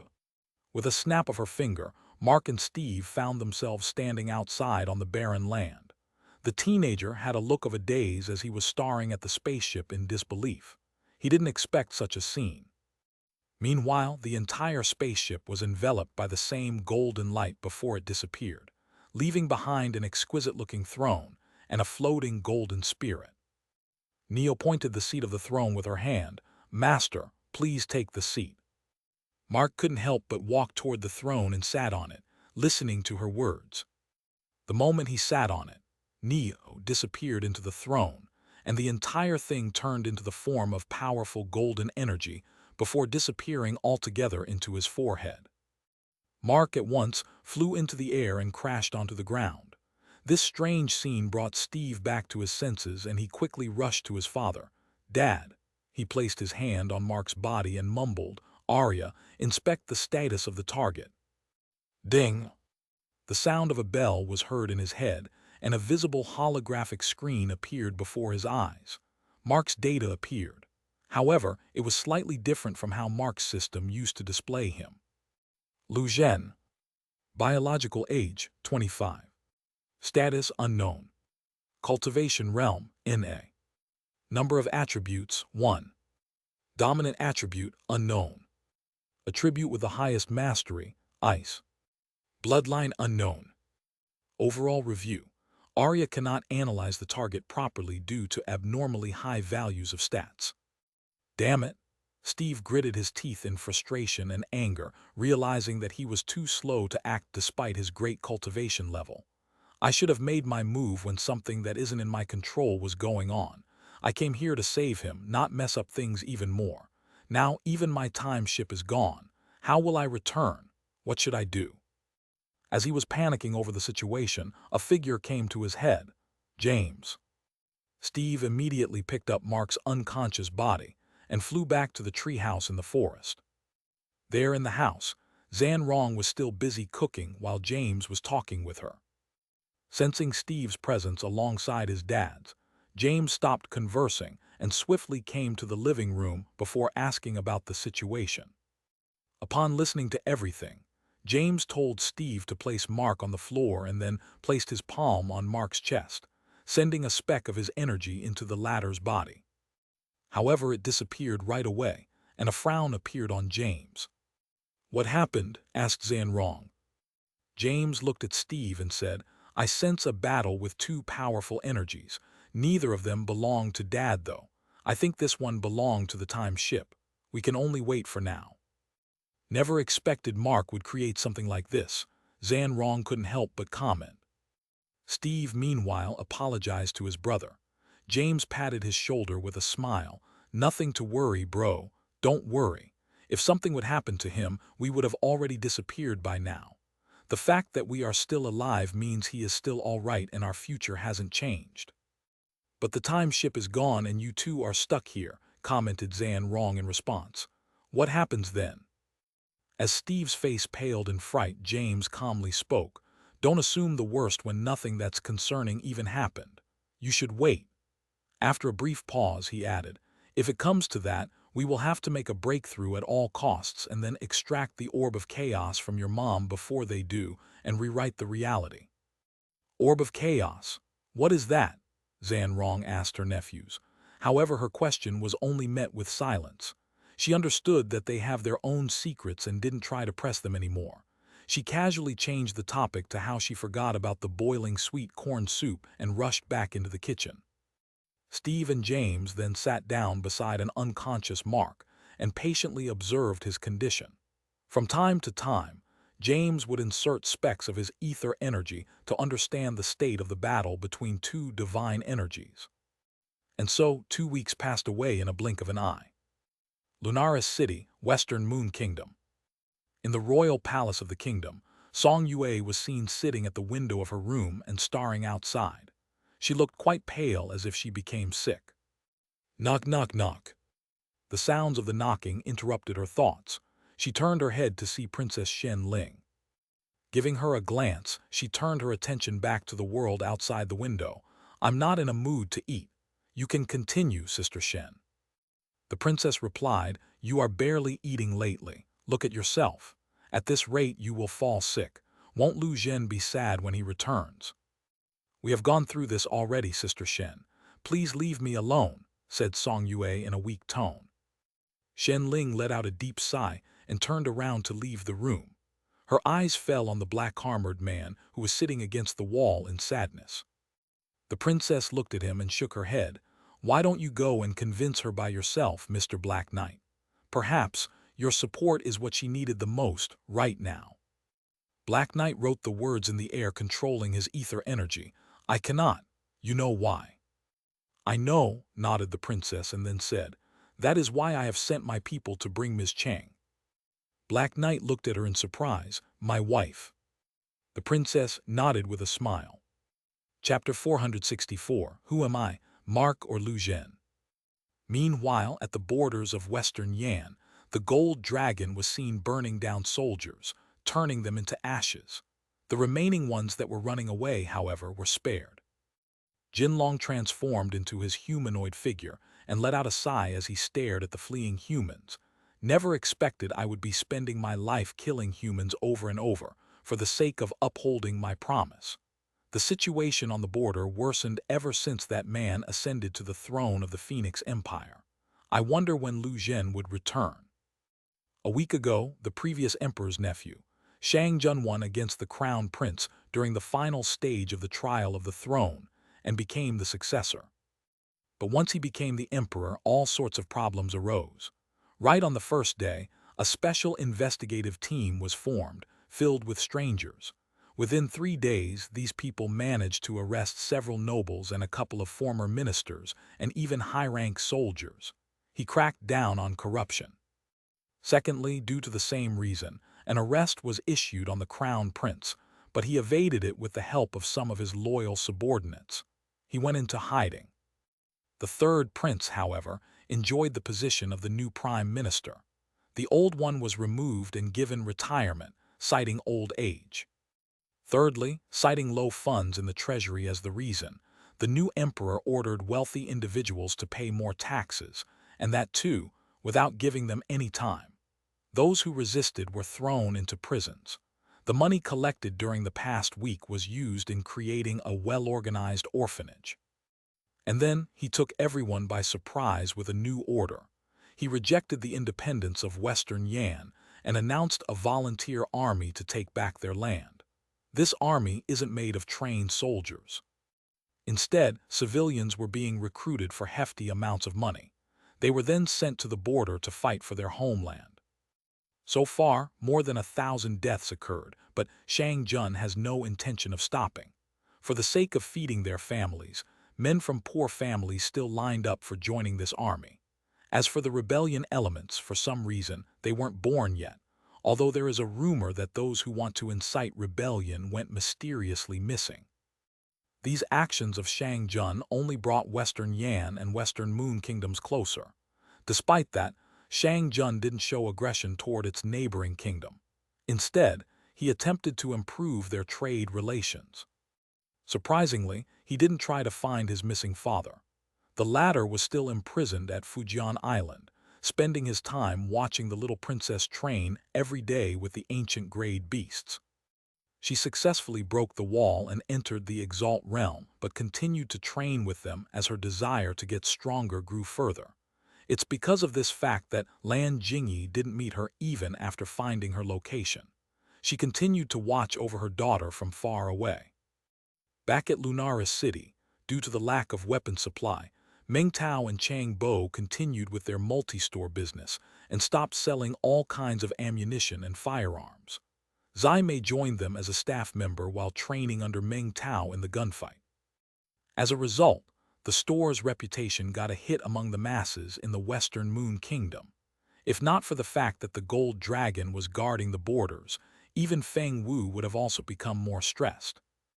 The small merchants also lost a bit of faith in Genesis Store due to its frequent closures while having a monopoly in the market.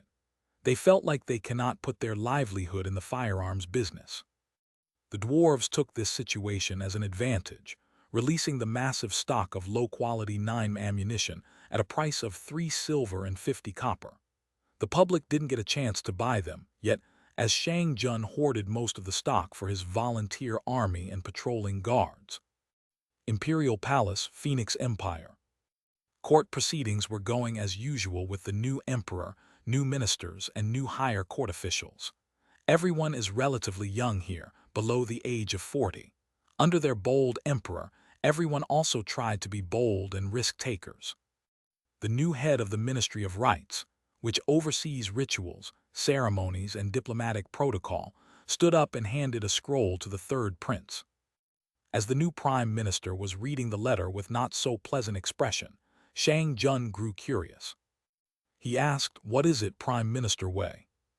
Shang Wei then looked toward him and replied, "Your Majesty, it's a piece of bad news. The Dragon Empire is demanding compensation for the loss of its royal ancestor in the Battle of Fire Seed.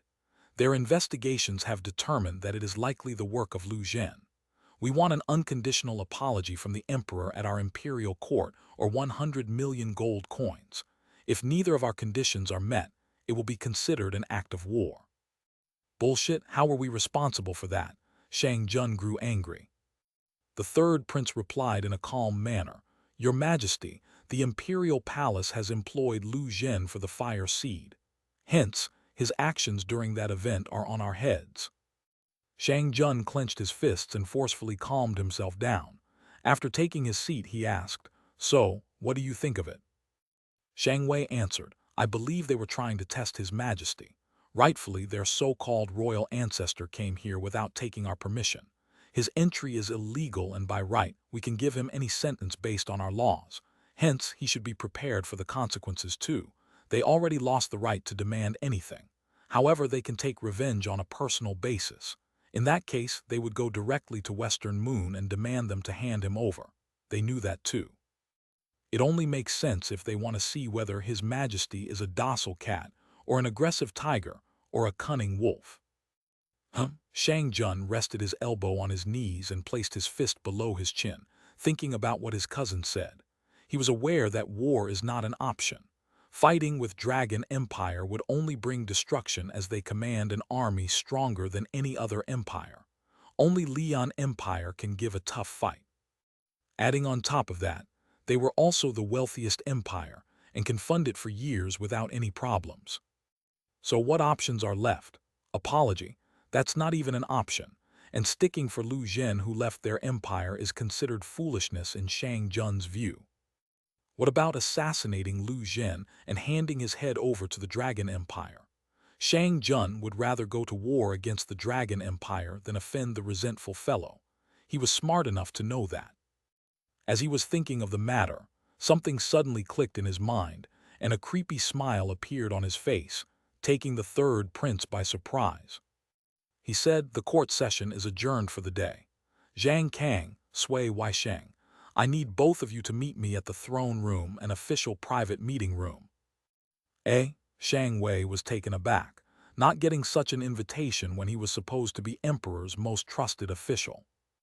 After a while, Zhang Kang, the heir of Zhang clan, rose to his feet in shock. "Are you serious? Your Majesty, I hope you are thinking about this thoroughly. The consequences will be unimaginable if you wake up the sleeping lion." As the Minister of War was silently pondering on the matter, Shang Ju shook his head with a smile. "Don't worry. This will not trace back to us even if it fails, and we won't keep her as the prisoner. Song Yue will be handed to the Dragon Empire as a gift from an anonymous person who was worried about the war. That's all. Make sure to leak the entire contents of the letter to the public. Maybe we can even generate a bit of hatred toward Lu Zhen in the process." Sui Weisheng, who finished thinking, asked, "Do you have any personal enmity with Lu Zhen, Your Majesty?" Shang Ju shook his head. "Nope, I haven't even met him once. But then again, he isn't a friend either. I'm not obliged to think about his well-being. However, unlike me, both of you had enmity with him. Zhang Kang, you had your fiancée stolen away by him. And Sui Weisheng, I don't think I should remind you how he humiliated your clan. If Lu Zhen dies, the Dragon Empire will be satisfied. And if the Dragon Empire ends up being troubled, then their arrogance will be defeated. No matter the outcome, we will win." "But what about Shang Wei?" asked Sui Weisheng. Shang Ju shrugged his shoulders in response. "He should be kept in the dark." "All right, I understand. As you wish, Your Majesty." Sylvandrial Dominion, Earth 486. In the treehouse, Mark, who went into a deep sleep state, started shivering uncontrollably. As a result, First the bed, then the floor, and eventually the whole house started shaking as if an earthquake was occurring. Steve and James were sitting in the living room, doing their own things. The former is busy drawing the parts of an aircraft while the latter is writing a short story. Zan Rong is currently outside somewhere. All of a sudden, they felt the vibration beneath them. "Steve," cried out James, wondering whether it is an attack. "Hurry up and prote." Before his words finished, the entire house collapsed, surprising the roaming elves nearby. As both of them pushed out the rubble fallen upon them, both of them raised their heads to see a floating figure in the sky. What is this power? Shouldn't I be immortal? How did I become a spirit warrior? And what is this other set of memories? Am I Lu Zhen, or am I Mark, or am I someone else? Chapter 465, The Hero from the Prophecy. As Mark was confusingly looking around and himself, wondering where he was, what was he doing here, what happened to him, and what were those new sets of memories, questioning his own identity, a figure shrouded in a golden aura appeared not so far away from him. Equipping herself with an exquisite-looking staff adorned with jewels, the woman opened her mouth. "Let me ask something before we talk. Do you know who you are?" Mark stared at her with his eyes widened.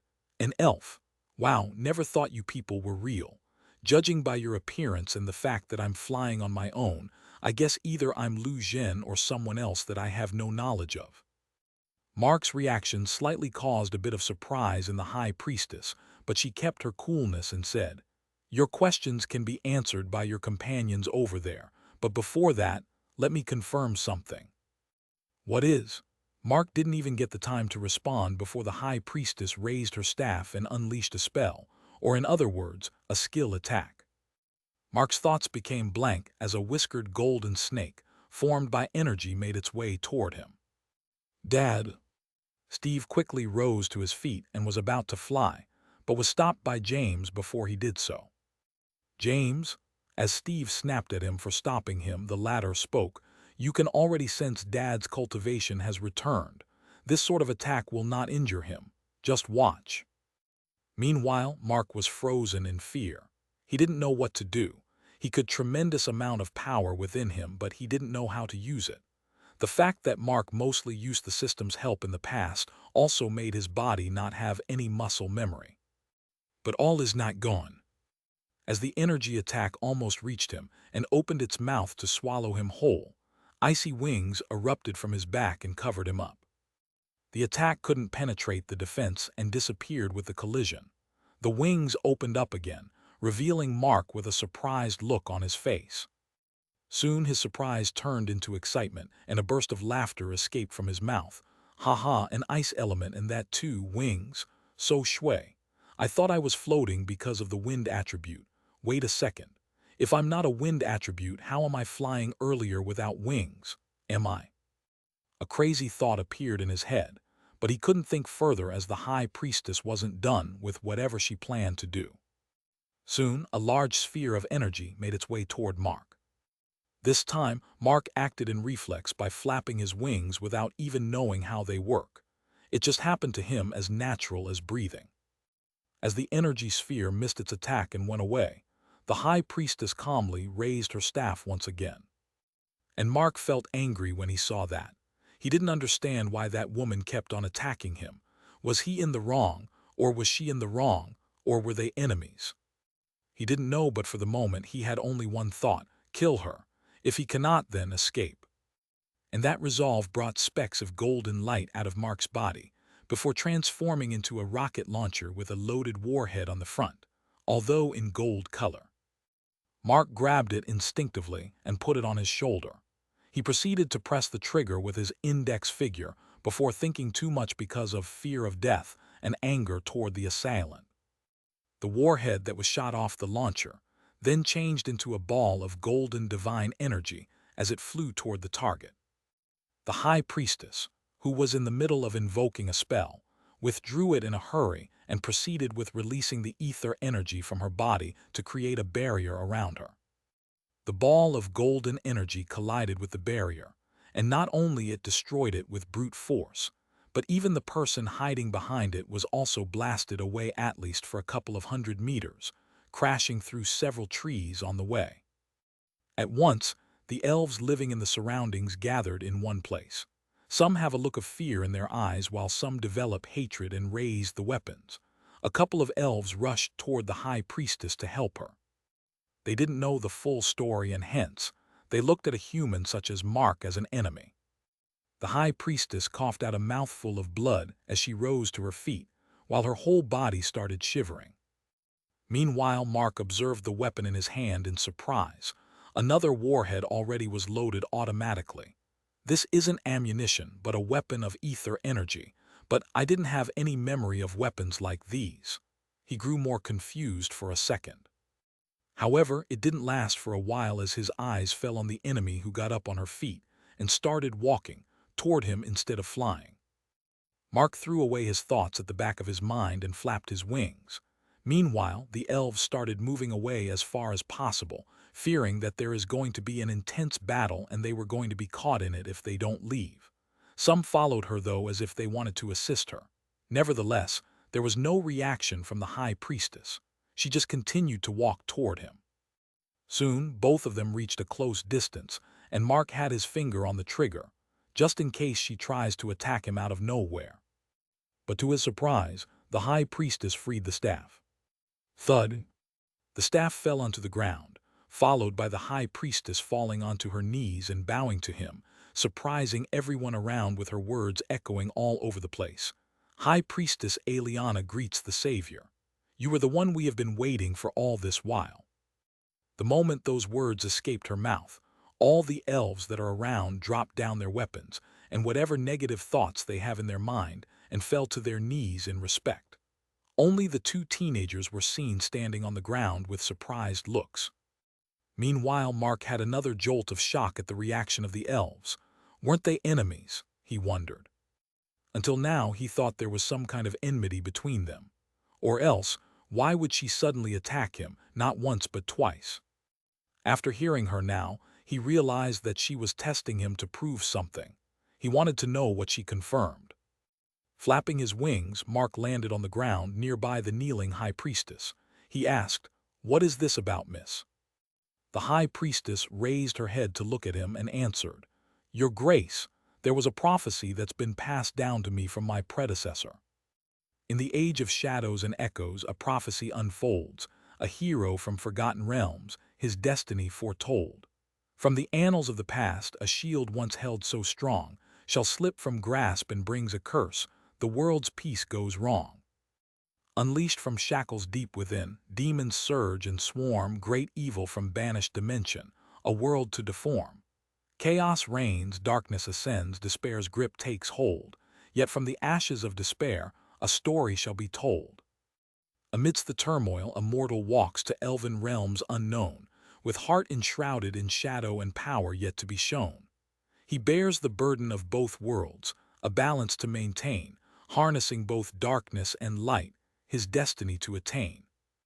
Through trials and tribulations, he'll rise above the fray, mastering his inner battles, guiding night into day. The demons quake and tremble before his newfound might, he'll conquer the banished evil, setting the world aright. A princess fair with grace untamed, his partner she shall be, together they'll face the tempest, setting all captives free. With unity as their beacon, they'll mend what once was torn, two souls entwined in purpose, a destiny reborn. He'll weave a tapestry of peace between elves and humankind, bringing harmony and kinship, a bridge of ties that bind. The hero's legacy shall echo, through ages yet to come, a tale of darkness turned to light, of battles fought and won. So heed this prophecy's words, a story to unfold of a hero from the past with the courage to be bold. Through trials, darkness, and battles, his spirit shall ascend, uniting worlds and hearts, his saga without end. After reciting the prophecy, she then said, "We have been summoning mortals from thousands of worlds for the past century to bring the hero to our realm and train him so that he saves our world when the time comes. Just like how Sir Adrian saved our world long ago by sacrificing his life and imprisoning the demons. Ever since I heard you almost sacrificed your life to protect the princess, I was hoping for you to be the hero. However, you were in a deep state of sleep. You woke up one day only to go back into the same state for the next 2 weeks. After watching you wake up once again while regaining your powers, I couldn't wait and just went ahead with my test. I apologize for my actions." She bowed once again and continued, "However, now I have realized that you are the mortal from the prophecy. You are the one who leads us to the utopia." Mark stood there in a daze, digesting the information and understanding what was going on. His brain automatically decoded the entire prophecy on its own, possibly due to high intelligence stat.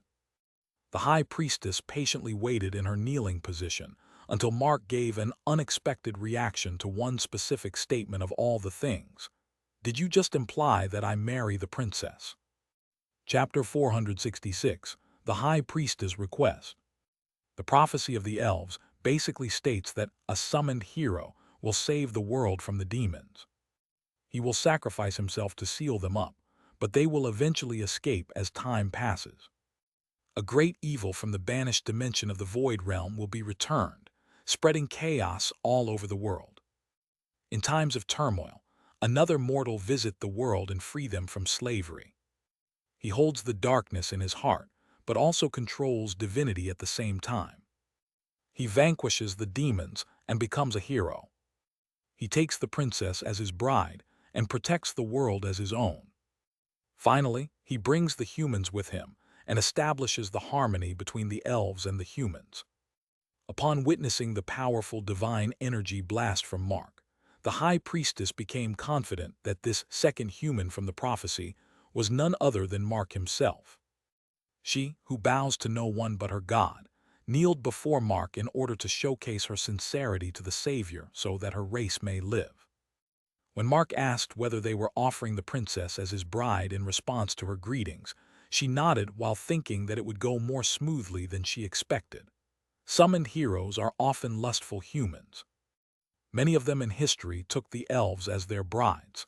The last hero of the Ixodus Empire even married as many as 16 elves, of which there was even a widow queen and the queen's younger sister. While it is not uncommon to see summoned heroes getting married to the elves and making Ixodus Empire their homes as returning was impossible, there is a heavy drawback. It is that a mortal of any other race and an elf cannot have children. No one knows why. The people can only conclude it is an incompatibility between two species.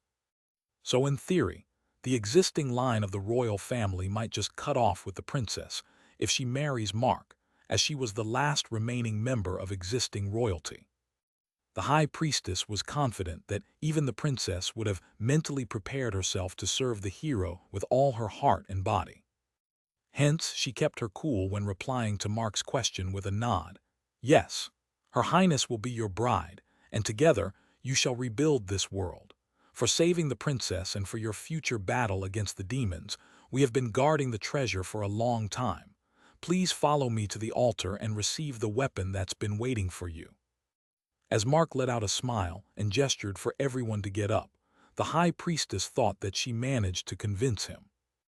Little did she expect that the savior she was looking up for help turned out to be a greedy fellow.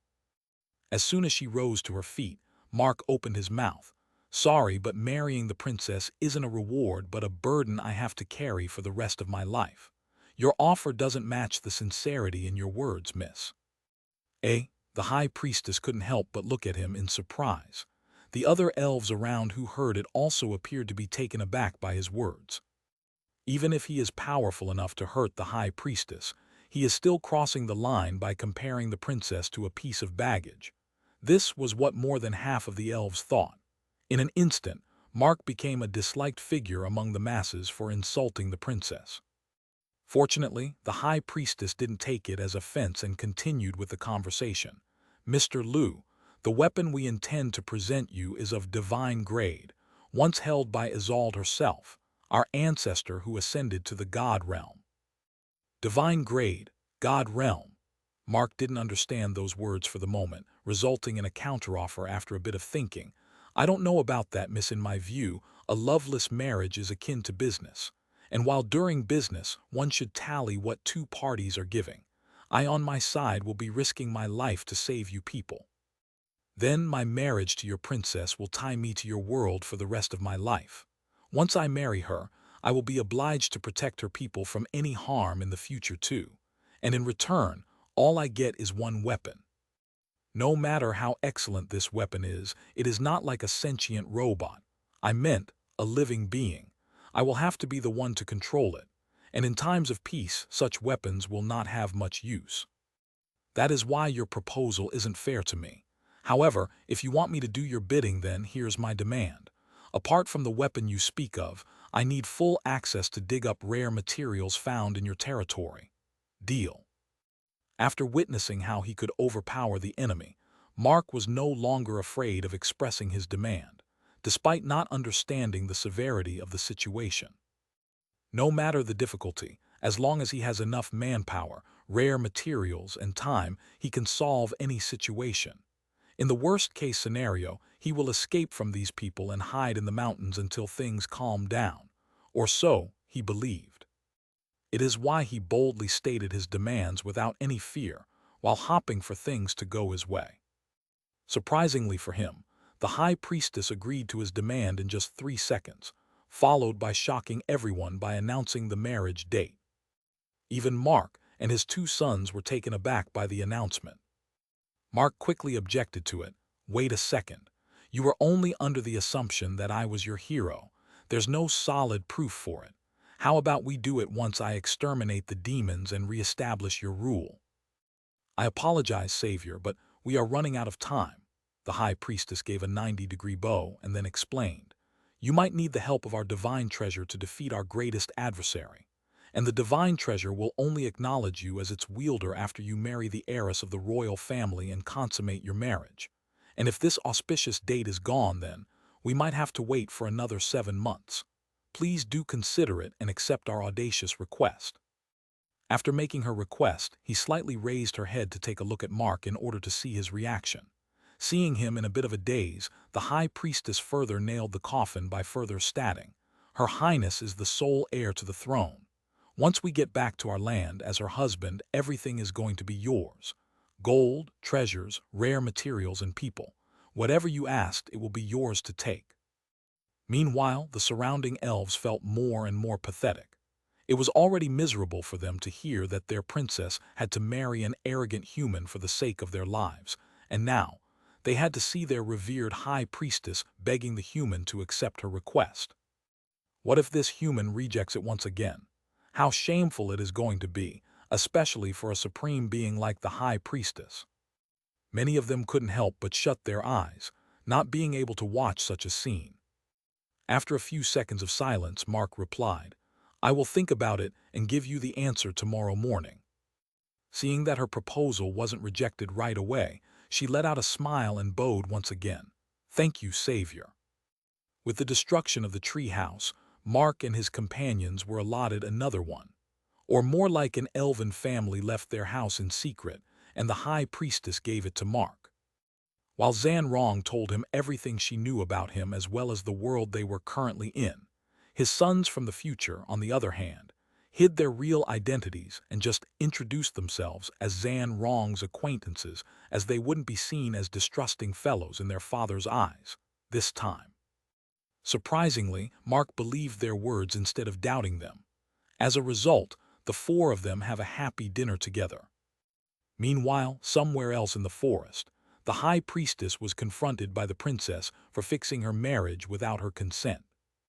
They had a lengthy discussion before the princess was convinced of it, but demanded that she should have a talk with Mark first. Early in the morning, the princess left her house and went to the place where Mark and his companions moved to. Knock, knock, knock. She knocked on the door thrice and waited. Soon, Zan Rong was seen opening the door, causing a little bit of displeasure in the princess.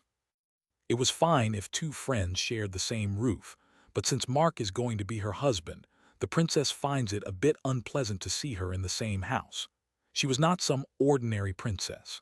She is an elf of the royal bloodline and won't allow her husband to have more wives or any lovers for that matter. Never in the world did she imagine that as soon as she was about to step inside the house, she would hear a shocking matter. Before she even asked whether Mark was up or not, Zhan Rong spoke with a look of disappointment. "Your Highness, Lu Zhen was gone." "Gone? What do you mean he was gone?" The princess furrowed her brows. Zhan Rong replied, "Lu Zhen left at midnight without saying anything to us. Steve and James went in search of him." Huh. Chapter 467, Singularity. 3 days later, somewhere in the mountains of Vitra. Nearby the shores of a stream, Mark was seen roasting up a fish tied to a stick. Steve and James were sitting not far away and eating roasted fish as they were having a chat. To not repeat the same mistake as in the past, a day earlier, they hid their truth and simply told him that they were travelers searching for their missing father. Meanwhile, Zhan Rong didn't tell him about her relationship with Alan. She merely told him who he was and how they ended up in the elven world. As a result, this new Mark somehow trusted them more than he did before. It is also why he didn't run away after they caught up with him in the mountain. And his current goal is to get back to his world and reunite with his so-called fiancée. However, the issue is that he doesn't know where those teleportation formations are. Through the teenage brothers, Mark learned that he has space attribute and can teleport to any location. As long as he masters his powers, they can return even without any external help. Mark, who was a complete beginner in fighting in his view, threw away his ego and asked them to train him. Steve and James readily agreed to the job. On day 1, he learned everything about the basics of the cultivation world that he didn't know from Lu Zhen's memories before the merger happened. On day 2, he learned about his own potential. Through their guidance, he found what attributes and bloodline he had. By the end of day 2, Mark even managed to bring out his 4 bloodline abilities. While he cannot control the output of his skills, at the very least, Mark is happy that he has skills that he can depend upon. On day 3, they didn't continue with helping him master his bloodline skills, but guided him in order to bring out his attribute skills. Or more specifically, the attribute of space was explored during the training. Except for the long teleportation skill, as Mark didn't even have any muscle memory of using the space attribute skills, it became tougher for him to learn the basic short teleportation technique, which lets him teleport anywhere from 5 meters to 50 meters. The best thing about this technique is its 10 seconds of cooldown. The brother might have the information on his skills list, but neither of them has a space attribute. Hence, they don't know how to train him either. Both of them could only guide him in a manner they were trained to master their attribute skills. But the reality is often disappointing. Mark couldn't learn one skill properly. The teenagers realized that it was due to his weak control over the ether energy. The teenagers planned for day 4 to be spent on ether energy training, stating that Mark should take it slow. However, they underestimated Mark's desperation. As they soundly slept around the bonfire, Mark continued to train the short teleportation technique. His ether energy kept on consuming in heavy amounts, but refilled quite quickly due to his passive skill. This led Mark to use it more recklessly when he was alone. He disappeared like a flash and crashed onto a rock located 10 meters away. The rock got pulverized into pieces, and Mark gritted his teeth in frustration. Not enough. After waiting 10 more seconds to reset the cooldown timer, he closed his eyes and tried to use short teleportation again.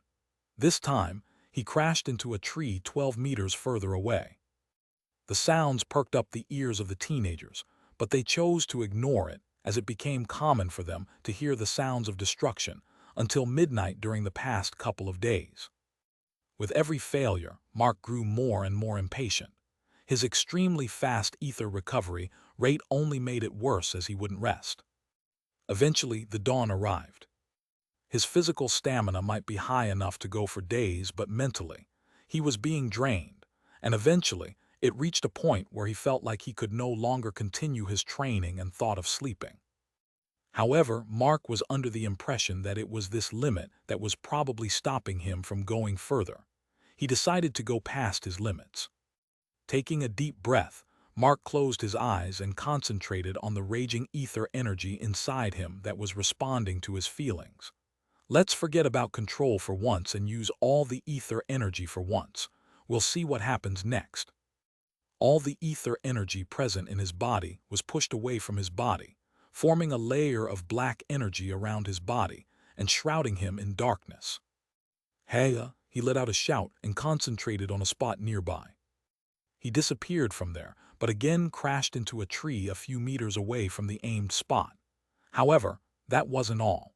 Mark saw the layer of energy was still in the same place as he was earlier, as if it came to a standstill. Mark looked at it, wondering what was going on. He could feel his ether energy was still in that mass of energy, or whatever it was. It was at that moment the dark energy was shot toward the sky. What the? He raised his head only to witness the formation of singularity. Powerful gravitational force emitted from the singularity, sucking everything in 200 meters range except for Mark. As more and more things were being sucked, its range was also slightly getting bigger too. Did I just create a fusing black hole? Mark was stunned for a moment before he started panicking, as trees and rocks were getting detached from the planet, flying toward the sky and disappearing into what appeared to be like a black hole, but slightly different from the natural black holes seen in the universe. As supreme beings, Steve and James immediately sensed the presence of the black hole.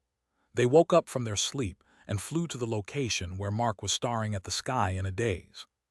"What happened?" Steve asked Mark. The latter pointed to the black hole. "I didn't expect to create such a thing. We are going to die."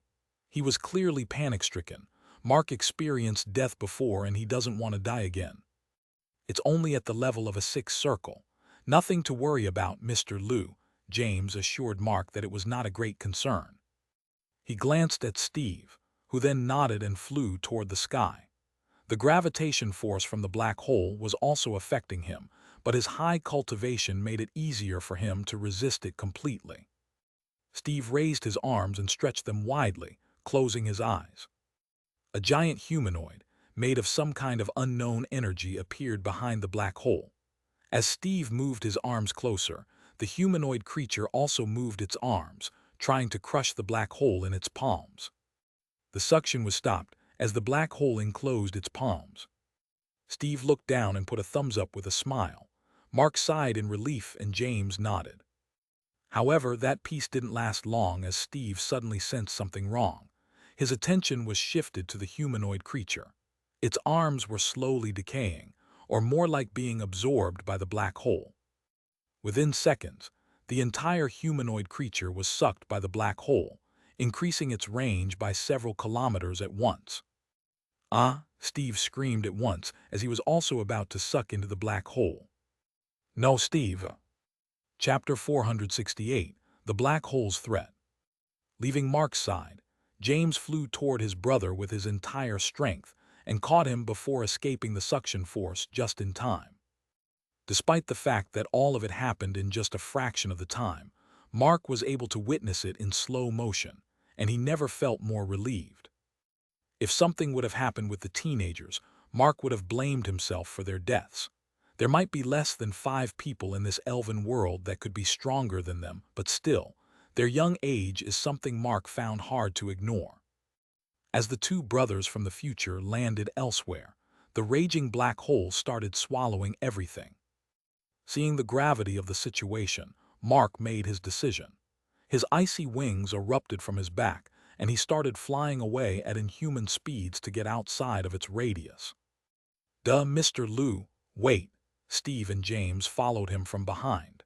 They eventually caught up to him after a few minutes, roughly more than 200 kilometers away from the incident. They found him walking back and forth in tension, while glancing toward the northwest every once in a while. As they landed before him, Mark looked at both of them and let out a sigh of relief. "Thank goodness you followed me. I think the situation is out of hand. We should look for the teleportation formations and escape this world." The teenagers were equally taken aback by his words.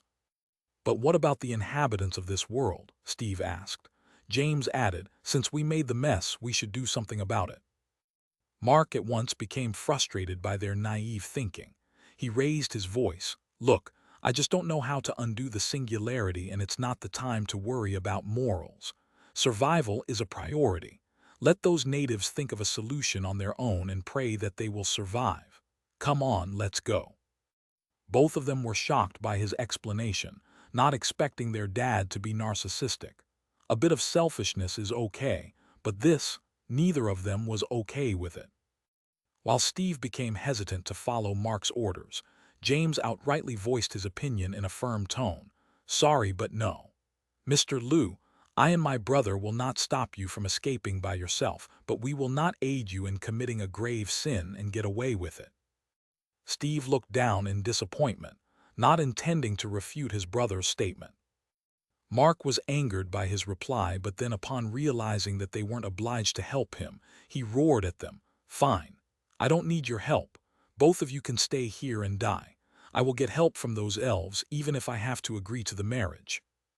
Mark sprouted his icy wings once again and started flying toward the south, disappearing from their sight within no time. James let out a deep sigh and stared in the direction of the black hole. Steve couldn't help but ask, "Are we really abandoning Dad's side?" James replied, "He made his choice, Steve. Remember Dad's last words before he left us. We can be a disappointment to our teachers, friends, or even parents, but never fall from our own sight."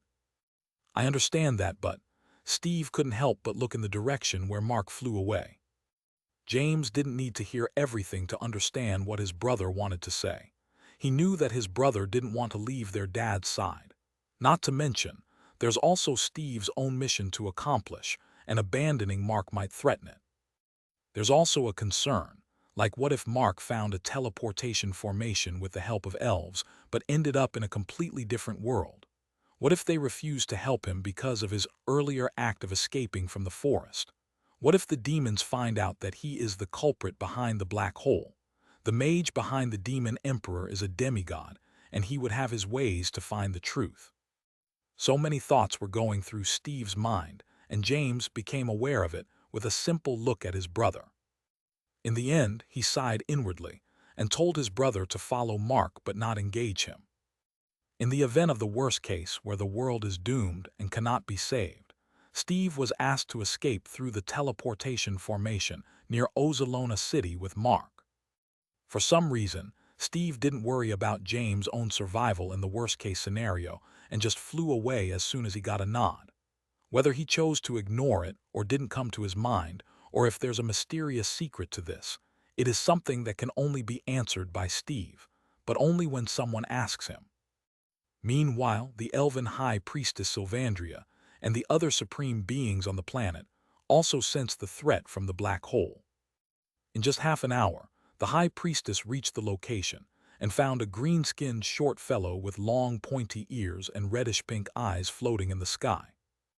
Amidst the floating rocks and trees, the demigod mage was seen staring at the black hole with curiosity filling his eyes. With the appearance of Sylvandria, his attention was briefly drawn to her, and he let out a smile while turning back toward the black hole with an asterisk disk around it due to the foreign energy. "It's beautiful, isn't it?" "You are sick." The high priestess looked at him in disgust before proceeding to unleash a spell. The dwarfish creature giggled in response. "I wouldn't do that if I were you." The high priestess turned a deaf ear to his words and continued with her 10-second-long incantation. Once it was finished, she motioned her staff in a spiral shape, conjuring up an energy creature looking like a snake with 2 horns. "Go!" As she pushed her staff forward, the serpent was shot toward the black hole. It made it to its target within no time and entered it willingly. The idea was to destroy the black hole by destroying it from inside by swallowing up its core. Little did the high priestess expect to lose her connection with the divine serpent. "What?" A look of confusion appeared on Sylvandria before it changed to that of panic, as the suction force of the black force increased even more. The mage smirked while staring at her bewildered expression. "You should have listened to me earlier. That wasn't a space-type black hole but a gravity-type black hole. The gravity-type black holes absorb even the energy. How did a supreme being like you miss such an obvious thing? But then again, this had dragged you out of your domain. I'm very much satisfied." You, the High Priestess, became angry at him. Shut up and stop this madness. You are already ruling the world, right? Just let us live in peace. The mage was slightly taken aback, but as he glanced at the black hole once again, he thought of a quick plan and let out a grin. All right. You surrender and become His Majesty's bride. I will let your people live. What do you say? Are you crazy? The High Priestess shouted as an initial response, but she became calm quickly. She already lost her will to go against the demons when her ray of hope, Mark, escaped from the forest. Hence, she was forced to consider this proposal. How do I know you will keep your word? Chapter 469, Systems Intervention. The mage's smile widened upon realizing that the woman was actually willing to sacrifice her life. He didn't waste any time in striking the deal. I'm willing to go through the blood oath to the elemental spirits. Not a blood oath, but do a soul oath, Vexion, replied the elven high priestess, not intending to trust him. There are 3 types of oaths one can do to the heavens. One is the oath of cultivation with the heavens as the witness. Breaking such an oath will incur a lightning strike from the heavens, but it can be avoided when one enters the demigod realm. Second is the oath of blood to the elemental spirits. Breaking this oath will incur the wrath from the elements of nature such as fire, water, lightning, earth, and wind. The forces of nature keep on trying to kill the oath breaker, but in this process it can destroy the world too. The last is the oath of the soul to the heavens. Breaking it will result in the extinguishment of the soul after the death. It means there won't be any reincarnation, and unless one is in God's realm or has a heaven-defying existence like the system, they would have to keep living in fear of death. Not even divine-grade weapons can break those chains on the soul. Sylvandria can only put her trust in such an oath, making the demigod hesitant a little bit. He was wondering whether he should go with her proposal or just capture her by himself. But thinking about his goal, he gritted his teeth and gave a nod as he already knew the extent of her powers. All right, I will perform the soul oath, but you must do the same. In the next instant, his words echoed throughout the region. I, Vexion of the Void Realm with heavens as the witness, and my soul as the leverage, as long as you abandon your faith to your gods, become the bride of Eol the Great and give birth to an heir, I will free the surviving elves. Following his words, a seal is shot in the air by his staff before it goes back into him, transforming into a chain over his soul. After the process was completed, the mage raised his staff once again. Now, I shall remove the threat as a way to show my sincerity, but I warn you. If you go back on your word, I will not hesitate to conjure up another black hole, which is far more powerful than this one. The high priestess nodded with a serious expression. I keep my word. The mage let out a smile and looked at the raging black hole that was covering over 10 kilometers in radius.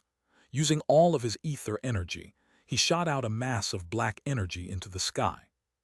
Far above the black hole, another singularity was formed with a mass supposedly far higher than the one Mark accidentally created.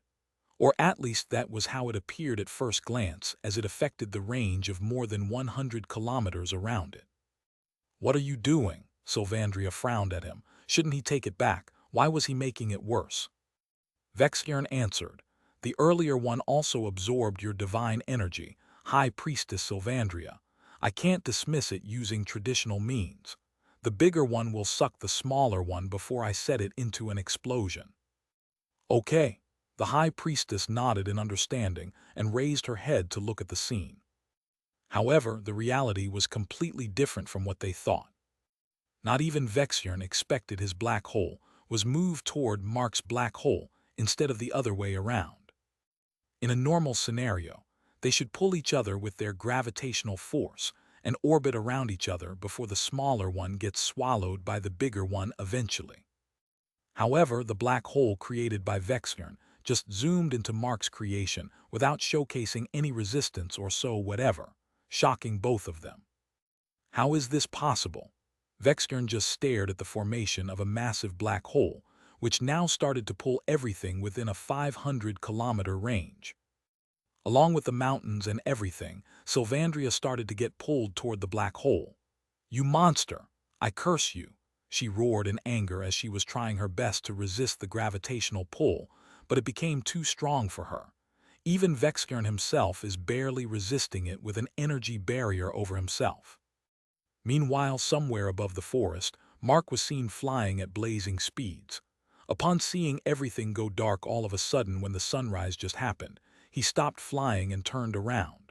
In the sky, a majestic black hole, spanning tens of kilometers, was absorbing everything in its range. Upon seeing how close its effective radius got to him, Mark's face became paler. How did this get so big? I need to hurry up. He turned around once again and started flying toward his destination. Back to Vexjern and Sylvandria, the former no longer looked in great condition, while the latter was struggling to escape the gravitation pull. She was moving at a pace of 10 meters for every second, giving her a maximum of 20 minutes of survival. Because of the swirling violent winds and huge rocks and trees as objects, her voice wasn't even reaching the mage, who still looked in a daze and panic. What to do? What to do? At this rate, everything is going to fall apart. I need to do something. Vexjern gritted his teeth while taking out some sort of scroll from his storage ring. I guess I was left with no other choice. Lord Zalazar is my only hope. He was about to pour his ether energy into the scroll to activate it, but before he did that, a familiar voice was heard in the surroundings. Don't bother, Vexjern of the Void, I'm already here. Eh? The mage looked around before sensing a strong presence quite near the black hole, but wasn't affected by its gravitational pull. At one glance, he looked like a human, except for two horns on his head. The stranger raised his hand, releasing pure demonic energy from his palms. Sensing the power that far exceeded his, Vexjern became elated in an instant. The power of an immortal.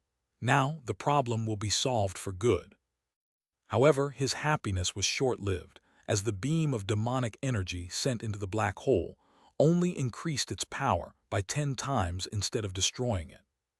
Kaya, the high priestess couldn't help but scream as she started flying toward the black hole at an increased pace. Even the mage was no longer able to protect himself anymore. Fortunately, he was someone who had a gravity attribute and also a demigod to add. He was able to escape the influence of gravitational pull and made his escape while cursing the idiot who made it worse. In the vicinity of the black hole, the stranger, who appeared to be unaffected by it, let out a deep sigh. No one under the Saint Realm can diminish it. This world is doomed for good. I guess I have to look for another world. He disappeared from the spot and went to God knows where. Meanwhile, the entire forest and the elves inside it started to fly in the sky. Due to the sudden increase of the range, several trees and rocks came at him at once. But just as he was about to be struck by them, everything came to a standstill. The black hole, the flying trees, rocks, huge volumes of water, elves, demons, Sylvandria, Steve, James, and even Vexjern were frozen in their spots. The only person that was unaffected on the planet was Mark. However, even he wasn't himself at the moment. His eyes turned pitch black, and there was a mystical orb in his hand. He lets out a deep sigh as he mumbles in a robotic, high-pitched voice like a female AI. What a troublesome host that I got. Because of this fool, I expose myself to those gods, and I even have to use the object from the future as a tool to protect the present. If only he had chosen the time attribute like I suggested instead of going with antimatter, this would have been a piece of cake. Let's hope this incident will serve as a catalyst. The orb then glowed in bright green, instantly returning everything to back it was, before the emergence of the first black hole. The time continued to move on while Mark lost consciousness and started falling from the sky. Chapter 470, Special Type Android, the Face from the Past. Mark woke up from his sleep. This time, he was alone in the middle of a forest with no one around. There are also other changes compared to the last couple of times. This new Mark remembered every bit of memory he had before he came to this new world. He also remembered everything afterward, until the point of creating an accidental singularity. Upon remembering the identities of those time travelers and how he acted with them so far, Mark slapped his forehead and cursed himself. Idiot! They have traveled all the way to the past to meet you, and they even tried helping you with mastering the space attribute, but you just acted too condescending. But then again, the lack of a specific set of memories created that situation. Anyways, now that everything has become normal, let's go and meet them and act as if I don't remember causing a mess with the black hole. Ding, everything didn't become normal, host. It became worse. The notification from the system made him remember the series of notifications he briefly heard of the sounds before losing consciousness when he fought with the demonic elf at Ozalona City. Oh yeah, that's right. System, what happened back then? And what do you mean by it became worse? Ding, the host was infected by a divine power belonging to a true god. It's likely that system is the target. Ding, the host's earlier actions forced me to come out of my protective barrier and save you. The host is lucky to get into contact with the item from the future, containing powerful divine energy that managed to eradicate the infected divine power. Ding, however, due to a fragment of the true god's divine energy that has already been assimilated with the host's ether particles, the host's movements can be tracked by the true god. The system guesses that the host will be facing powerful enemies from here on. Powerful enemies, as in, Mark became serious upon listening to the explanation.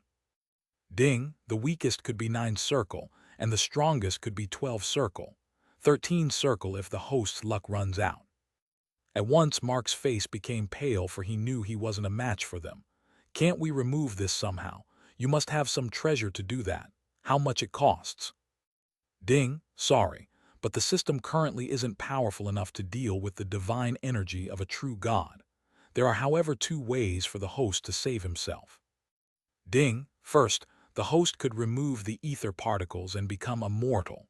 Second, the host must enter the Saint Realm, 12 circle, and the system will help in removing the residual foreign energy. Ding, the system recommends the second method.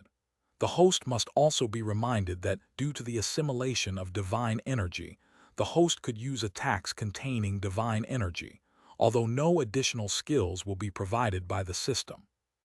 Okay, that's a bit of positive news. Mark found something good in the trouble, so he was at least satisfied a little bit. He then asked, so, is there something else I should know? Ding, the reward for the emergency quest hasn't been opened yet.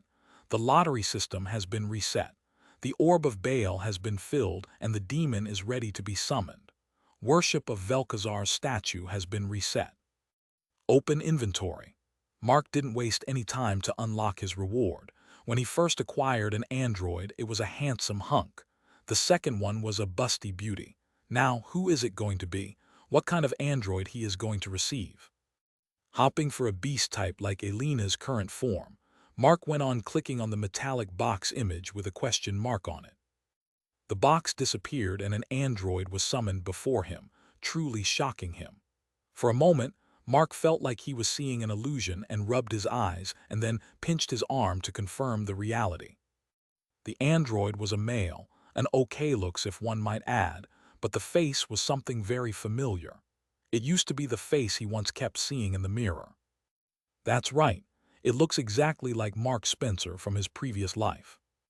Ding, congratulations. You received a special category android assistant. Ding, a reminder. Special category androids are already named and cannot be changed. Arc. Current status, normal mode. Spirit path, NA. Rank 7, all stats equals 7.8. Skills. 1 normal mode, weapons research specialist. Active none. Passive. Weapon design. In this mode, the android excels in designing and developing advanced weaponry. Materials analysis. It possesses an in-depth knowledge of materials science to select and create materials suitable for weapon construction. 2 battle mode, combat specialist. Active. Suicide one-time use. The android self-destructs its core, releasing energy equivalent to 10 megaton TNT. Blast range, 6 km. Effective radius, depends on several factors. Passive. Combat tactics. The android becomes a tactical genius, capable of analyzing battlefield situations and devising effective strategies. Weapons proficiency. In this mode, it can use a wide range of weapons effectively, from firearms to melee weapons. Adaptive skill acquisition. The android possesses the ability to instantly learn and master any technique that it witnesses regardless of spirit path. However, the skills cannot be learned if they require attributes outside of the basic elements: fire, water, wind, lightning, earth, dark, and light. All attributes. The android can use all the basic attributes. 3. Craze mode uncontrolled weaponry. Active. Indiscriminate firing. The android unleashes a barrage of energy attacks in all directions for 60 seconds, causing chaos on the battlefield. CD. 15 minutes. Emergency shutdown. To prevent catastrophic consequences, the host can forcibly shut down the android when it is in craze mode. CD. 60 seconds. Passive. Berserk. In the craze mode, the android goes berserk with its stats by 1. In this state, it cannot distinguish an ally from a foe. Only the host is exempted. All attributes. The android can use all the basic attributes. Unpredictable fighting style. The android's moves will be completely random, whether it is the usage of an attribute, weapon, skill, or technique. I guess I understand why it is called a special type android, but its face just makes me quite uncomfortable. System, can you change its appearance? Mark felt like he was reminded that he wasn't Mark anymore as he saw the android. Ding, the request was denied. The special type androids cannot be modified in any way, except for upgrading their stats and adding new skills. Fine, Mark groaned in a bit of annoyance. As something clicked in his mind, he asked, how about hiding its face with a helmet? I can give it an armor set, right? It is considered giving a weapon. After a brief pause, the system gave the reply. Ding, it is possible. Clap. Good then, by painting armor with white paint, he is going to be the White Knight. Mark thought of finding white-colored equipment just like Song Yun found for himself, but as he didn't have a memory of the existence of such equipment, he decided to resort to a waterproof color. Okay, what's next? The lottery, but my luck points aren't full. Meanwhile, far away from the forest, Steve and James were searching for their dad while discussing the crisis that was averted somehow. Since they don't know how it happened, they can only judge it as some powerful force intervened and saved the world. Despite that, neither of them hated their dad. They might have their differences, but still, he is their dad. As Steve lost track of Mark ever since that final black hole suddenly affected almost half of the world, both of them couldn't help but worry about not being able to sense him anymore. Not knowing where to start looking for him, both of them decided to go to the elven hideout to check whether he visited the High Priestess or not. Since it can only be accessed by walking through the forest instead of flying over it, they went on foot to reach the place. As soon as they entered the place, they saw the outskirts of the village was empty with no one patrolling around. The tree houses built there were empty. Feeling something suspicious, James scanned his surroundings and instantly found hundreds of presences together in the place of what appeared to be the altar. The presence of a supreme being, High Priestess, is also at the same location. They thought that the High Priestess probably summoned them. They made their way to the altar, which is located in the center of the village. Little did they expect to see a mass army of robots taking the entire village hostage with their dad seen, carrying the High Priestess over his shoulder, as he was floating above the altar with a cold gaze in his eyes. Both of them looked at each other in surprise. What the hell? Chapter 471, Mark abducts the High Priestess. An hour ago, Sylvandrial Dominion. In front of the altar located deep inside the forest, the princess was seen sitting in the middle of a circle that resembled the pupil of an eye. She had her palms on her knees but facing the sky. With a glowing dagger in her hands, the High Priestess crouched before her and said, "Your Highness, if you are not up for it, then you don't need to do this.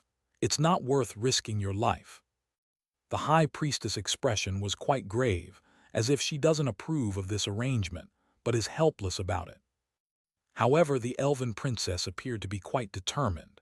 She replied in a firm tone, "No, as the only living royalty, it is my responsibility to do this. If I could reduce the burden on your soul in this ritual, I would gladly risk my life. Do it now." The high priestess stared at the stubborn princess for a couple of seconds and let out a deep sigh before she raised the golden dagger and cut the latter's palms. "Arg!" The princess let out a painful groan but bore the pain and proceeded to push her palms against the ground. The ground below the princess glowed in golden color, and the beam of light shot up, transforming into a giant eye. As the giant eye batted its eyelid, the princess went into a trance. Meanwhile, the high priestess transformed into a speck of light. Thousands of futures opened up before her eyes in an instant before they disappeared, leaving behind one specific future timeline where the demon emperor was killed. As if the prophecy came true, the demon emperor was killed in Mark's hands. A woman was seen floating in his arms with Mark's right hand around her waist. At one glance, they looked quite intimate. However, it wasn't her. There was someone else, but the face wasn't clear. The princess was sure that it wasn't her because she saw herself lying on the ground, not knowing whether she was unconscious or dead. Her vision immediately blacked out, and she returned to reality without getting to look at the future afterward, or the events that led to this incident. The divine eye disappeared from the sky and specks of light transformed back into the high priestess, whose pale face turned even paler as if she experienced a nightmare. "What was that, High Priestess Sylvandria?" The princess looked a bit confused. The high priestess came out of her stupor and replied in a stuttered voice, I selected the wrong future possibility. Don't need to think too much and take a rest. Wait a second. I will heal." "I apologize, Your Grace. I need to report something important." An elven warrior hurried to the altar and greeted with one of his knees on the ground, interrupting her. Hem. As both of the ladies turned toward the warrior, the latter spoke a bit hesitantly. "The hero has returned and wishes to meet you." "Mr. Lu Zhen." The high priestess' strange reaction brought a surprise to the princess as well as the guard, but they didn't question her and merely stayed silent as she quickly regained her calmness and asked him to bring the guest. While Mark was on his way, the princess observed the high priestess as the latter started walking back and forth in tension. She couldn't help but become suspicious as she never saw this woman act this way. Is it because of that mysterious future? Or is it just that the high priestess was thinking about how to deal with this runaway who was destined to be their savior? The princess couldn't help but wonder. About 5 minutes later, Mark reached the altar. He looked fine on the outside, but his cultivation couldn't be sensed this time, even by the high priestess. He has either a divine weapon or a higher cultivation, thought the high priestess. No wonder he ran away, but why did he return in that case? Is it to fulfill the prophecy, or is that something else? Upon thinking about the prophecy, she remembered the future she saw earlier. The high priestess couldn't help but become paler once again. No, that can never happen. Instead of blessing, it'll bring a curse to our race. Meanwhile, Mark was checking out the elven beauties. Alolan Silverleaf. Race Celestial Elf. Age 96. Rank 6 Elementary Stage. Spirit Path Archer. Attribute Fire. Bloodline NA. Affiliation Ixodus Empire Former. Description: the last remaining heiress to the throne of the Ixodus Empire. Alolan is a celestial elf, the highest kind in the elf race. Sylvandria Silverleaf. Race Celestial Elf. Age 488. Rank 9 Peak Stage. Spirit Path Mage Seer. Attribute Wind Divine. Affiliation Ixodus Empire Former Heavenly Domain. Description: as one of the avatars of Erdrefenia, the elven goddess of sky, weather, and birds, Sylvandria was born with divine energy. She worships Oriel, the chief deity of the elven pantheon, just like the citizens of the Ixodus Empire. As the high priestess, she has sworn to celibacy. They must really take me for a fool to accept marriage with a 96-year-old grandma. Mark felt disgusted as he took a glance at the elven princess. While she is a beauty in his eyes, she isn't as beautiful as Song Yue. Adding on top of that, her old age only made him feel like this 500-year-old woman tried to scam him by offering a divine-grade weapon. As he put up a fake smile on his face for the sake of his task, the high priestess greeted him. "Mr. Lu, what do we owe from your visit?" Mark understood the hidden meaning behind her question. She was asking why he returned after going back on his words and running away. Mark took a deep breath and said, "I'm ready to kill your enemy, Ms. Sylvandria. However, I need you as my guide to your capital city." Why me? The high priestess suddenly acted like a scaredy cat, taking the others by surprise. Even Mark was the same as them, not expecting her to lose her calmness. Did she figure out his plan or something? He couldn't help but wonder. Perhaps the high priestess also realized the abnormality. She quickly retained her demeanor and explained, "I'm sorry, but I cannot come with you as I need to look after the people. In my absence, the forest will be vulnerable." After a brief pause, she glanced at the princess who was staring at her, and an idea popped up in her head. "You can take her with you. She knows the city better than anyone. She can take you directly into the palace without being spotted by anyone. And you don't need to worry about her well-being either. She has enough life-saving treasures to escape. With our divine weapon, she could be your support." The princess meaningfully looked at the high priestess, wondering what this woman cooking up. She knew a few secret underground tunnels for sure. However, what she didn't understand was the reason why this woman, who had been quite protective of her, until now suddenly decided to send her away with a stranger. Nevertheless, she was prepared to die for her people, and if the high priestess thinks that she is up for the task, then she will do it. Princess Eloan responded to the high priestess' proposal by telling Mark that he could depend on her. Unfortunately for either of them, Mark isn't in the mood to entertain their idea. His response to Eloan's assurance came in the form of action. In an instant, the lightning clone made its appearance beside him. As the high priestess was staring at it in shock due to its demigod realm, Mark's facial expression changed to that of coldness as he motioned his hand. "I'm not asking, Ms. Sylvandria." Following those words, the lightning clone turned into a blur, and before the high priestess knew it, a powerful chop to the neck knocked out in one move, and Mark walked to her, carrying her in his arms. Floating in the air, he looked down below at the princess. "Now I shall give you two options. 1. Voluntarily come with me as the guide and there will be peace restored in your lives. 2. I will take you by force even if I have to kill everyone who opposes me. Make your choice." "Mr. Lu, what the hell are you doing?" A voice responded in place of the stunned princess. Mark looked in the direction of the source. Steve James. Chapter 472, Void Lock. Upon witnessing Mark carrying an unconscious high priestess in his arms and threatening the princess too, James couldn't stop himself from interfering in the matter. He opposed his father without any hesitation, leaving behind a hesitant younger brother. Meanwhile, Mark's facial expression was slightly changed as he saw Steve and James. To confirm whether they were telling the truth in the past or not, he activated the Eyes of God ability to look at their details, and the results were quite surprising for him. Steve Spencer, Song Yu. Race human. Age 14. Rank 9 peak stay. Spirit path, swordsman, archer, assassin. Attribute unknown, sealed / fire. Bloodline Phoenix. Affiliation, Empire of Genesis Song Clan. Description, the host's son from the future timeline. He possesses an unknown attribute that is currently locked by a powerful seal. An advanced artificial intelligence was bound to the target. He inherited the legendary Phoenix bloodline from his paternal ancestors and is the heir to the Song clan. James Spencer, Land Giant. Age 15. Rank 9 peak stay. Spirit path, swordsman. Attribute lightning ice. Bloodline Blizzard Pegasus. Affiliation Empire of Genesis Land Sect. Description, the host's son from the future timeline. He inherited the legendary Blizzard Pegasus from his parents. He is the personal disciple of Shang Wen and has also been a student of Shang Jiao.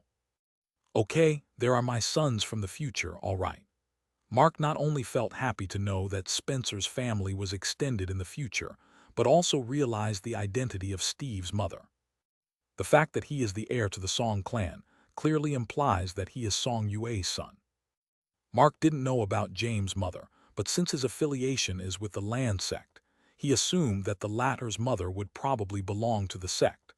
The fact that James inherited his Blizzard Pegasus and even had Shang Wen as his master tells a lot about his potential and character. Nevertheless, he felt proud that both of his sons achieved such monstrous cultivation levels before even becoming adults. Since he planned on acting nice to both of them, Mark thought about what he should do from here on. Meanwhile, James flew toward him and stopped a couple of meters away. In a serious tone, he asked Mark to leave the High Priestess as he didn't need to go that far. He offered to provide his help in whatever Mark wanted to achieve. In response, Mark let out a chuckle. Sure, if you want to help me, you can do that by guarding this village in our absence. Until I return, keep every elf in this village by whatever means.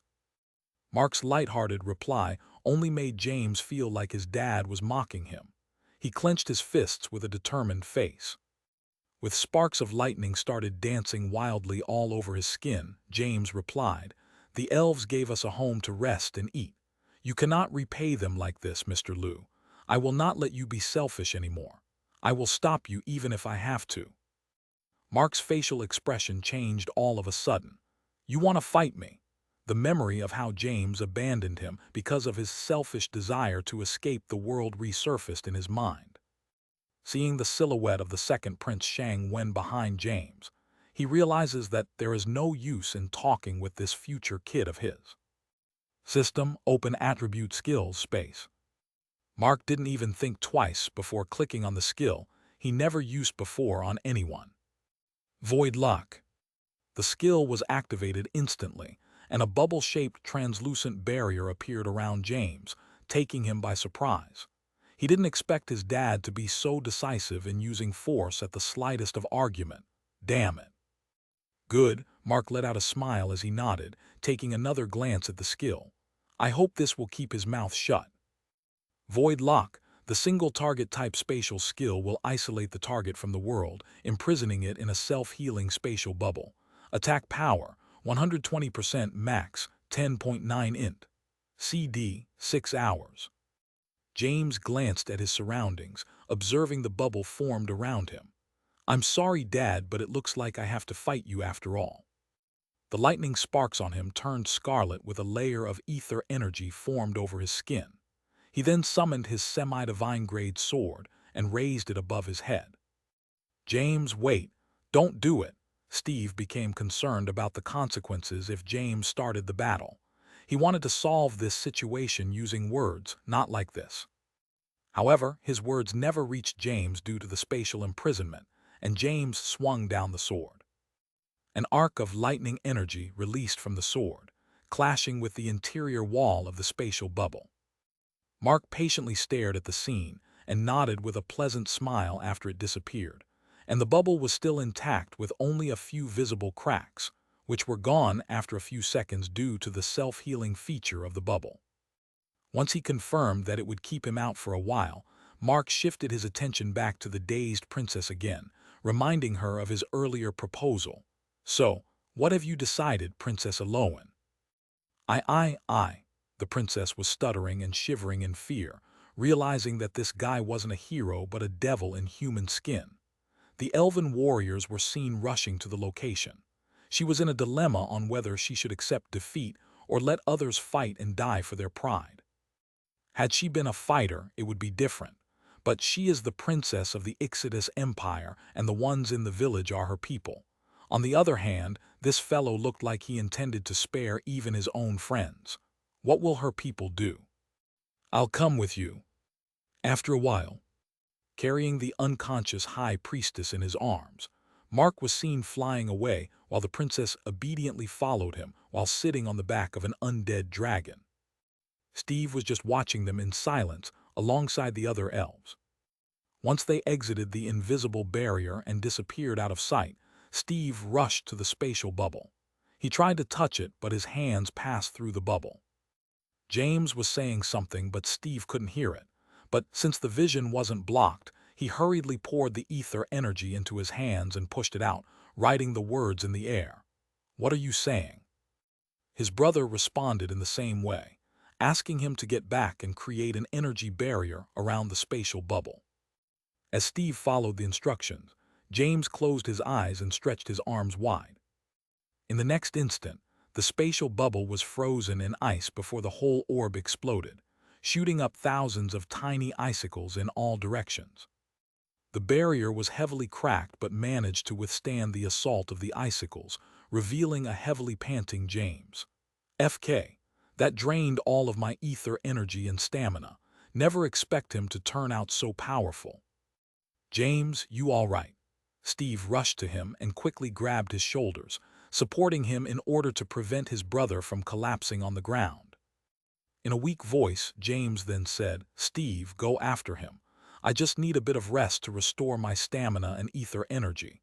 Don't forget to take Aunt Marina with you. She must be on her way now. We can't let her bear the brunt of Dad's actions." "What about you?" Steve looked at him in worry. James let out a forced smile on his face as he answered, "Come on, bro. I'm a supreme being. Don't underestimate me too much just because I look weak at the moment. Go." Chapter 473.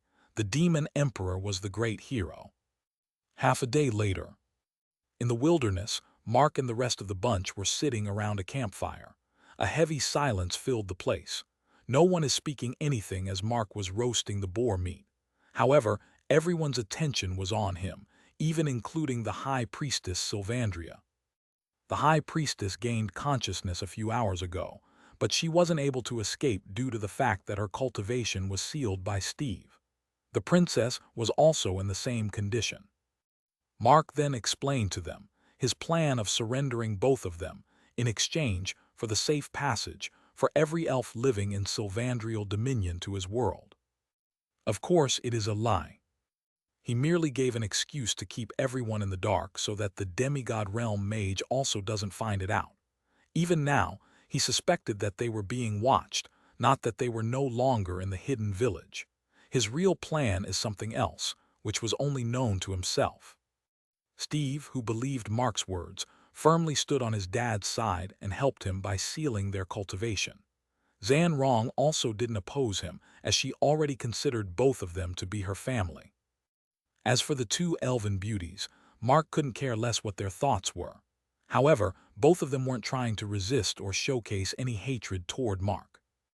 After sharing the meat with Steve and Zan Rong, and providing a bunch of apples to the vegetarian elves, Mark waited until they finished their food, and proceeded to summon his divine throne in the form of a spaceship that looked exactly like the one Steve time traveled. Pointing at the scary-looking spider ship with numerous black spikes, Mark told everyone to board it. "Hey, we are going to sleep in there." Zan Rong was taken aback. Mark turned around to look at her and then glanced at the others. His attention shifted to her once again as he calmly said, "I'm going back home tomorrow no matter what, so we are going to solve your problem by the dawn. We have already wasted enough time. Now, let's get going." The spider ship flew into the sky at supersonic speeds, reaching its destination in just 3 hours. The royal city of Imladris, which was once a busy and bright city with millions of elves roaming even after the sunset, now became a place where undead monsters were roaming and sleeping on the streets, while the possessed elves along with the corrupted elves occupied the houses they took a liking to.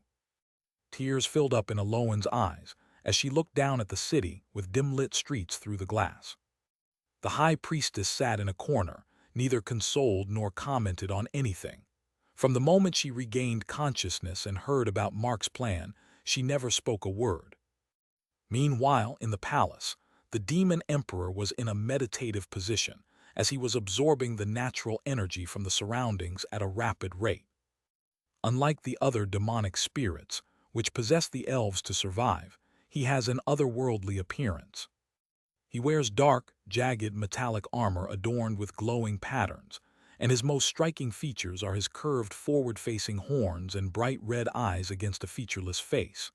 He possesses a hulking, muscular build and clawed gauntlets. His gray skin contrasts with the dark tones of his armor, and spiked shoulder pads add to his aggressive appearance. At that moment, he had a deep frown on his face, and soon, he started gritting his teeth in frustration. Stopping his process of absorption, he mumbled, "Damn it. I cannot just break that wall no matter how much I try. Am I fated to be a supreme being forever?" "Fortunately for you, that's not the case, Your Majesty," a voice interrupted his thoughts. The demon emperor turned his head to find another guy with otherworldly appearance. Lord Vexjern.